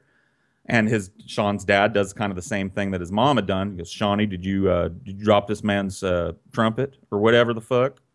And Sean said, "No, Dad, I didn't." Of course, he hadn't. And Dad turns around and says, "Fuck you, get off my property. My son didn't drop shit." My dad nods his head and turns around and kind of leans down to me and whispers. He said, "Son, I'm about to get in a fist fight. And I just need to know that you are not making this up as a lie, that he actually dropped this trumpet. Because if he dropped the trumpet, then, and they're not going to pay for it, then I'm gonna kick his dad's ass. But if it's a lie, I need to know now." And I, of course, said, "Okay, it was me. I just closed the thing on it." And he goes, "Okay." And he walks over to Larry. Larry Johnson was this guy's name. Walks over to him and says, "I'm sorry, sir. Won't happen again." Shakes his hand. Walks over to Sean and apologizes to Sean. Walks over to his mom and shakes her hand. Grabs me by the hand and walks me back to the house. And he beat my ass. We got to the house, and he beat my ass harder than I've ever had my ass beat in my entire life. And that's the story. Okay. So you should have doubled down on the lie, because then he would have been the one with his ass beat. Such a happy ending. Right? You know, you can't bail on a lie. Half measure. Yeah, you can't bail on a lie when the pressure's on. Like that, you know. He was so convincing when he was like, "I'm not going to be angry. You're not going to get in trouble." Oh, you fell for that. Oh, that one. Yeah, yeah. I promise I won't be mad. Just tell me the truth. Okay, Yeah. Mom, I did it. What the? Yep. And then out came the fucking belt, and he beat my ass for that. And I probably deserved it, because he had to humble himself before some really fucking shit-eating people. So Yeah, man. Yeah, that's true. I definitely had an ass beating coming, for sure. You're a piece of shit, Paul. You're a real piece of shit. Real piece of shit. That should help my credibility with the crowd of people that think my stories are all made up, too, right? Yeah, No, because you're phony. Who even cares? I You're a wouldn't big even care. fat phone. I don't care. The mythology of Paul. I've like made up stories on YouTube and then told them at the end like that whole story was fake. Yeah. Fuck you. I don't do that. You know, I stand behind my stories. My stories all happened, you know, with varying degrees of hot sauce added in the right places. Sure. I embellish a little bit here. I make a word choice there. But everything I tell, it happens. It's legit. It's too legitimate. legit to quit. Yeah. Well, Paul, thank you very much. And audience, thank you very much. If you enjoyed this video, please give it a big, fat fucking thumbs up. We are the Drunken Peasants podcast. If you're not subscribed, The greatest be sure to subscribe. podcast in the universe. And if you're not checking us out on SoundCloud or iTunes or any of those places, you can check us out there as well. Yes. We hope you enjoyed this special pre-recorded edition of the Drunken Peasants podcast. Good night, everybody. Thank As you. always, it was And awesome. good I will night. see you guys next week. Thank you, See Scotty. you Thank next you, week. TJ. Thank you, Ben. Thank you, Paul. Thank you. Good Thank night. you, Paul. Good night, Thank Paul. you. Good night.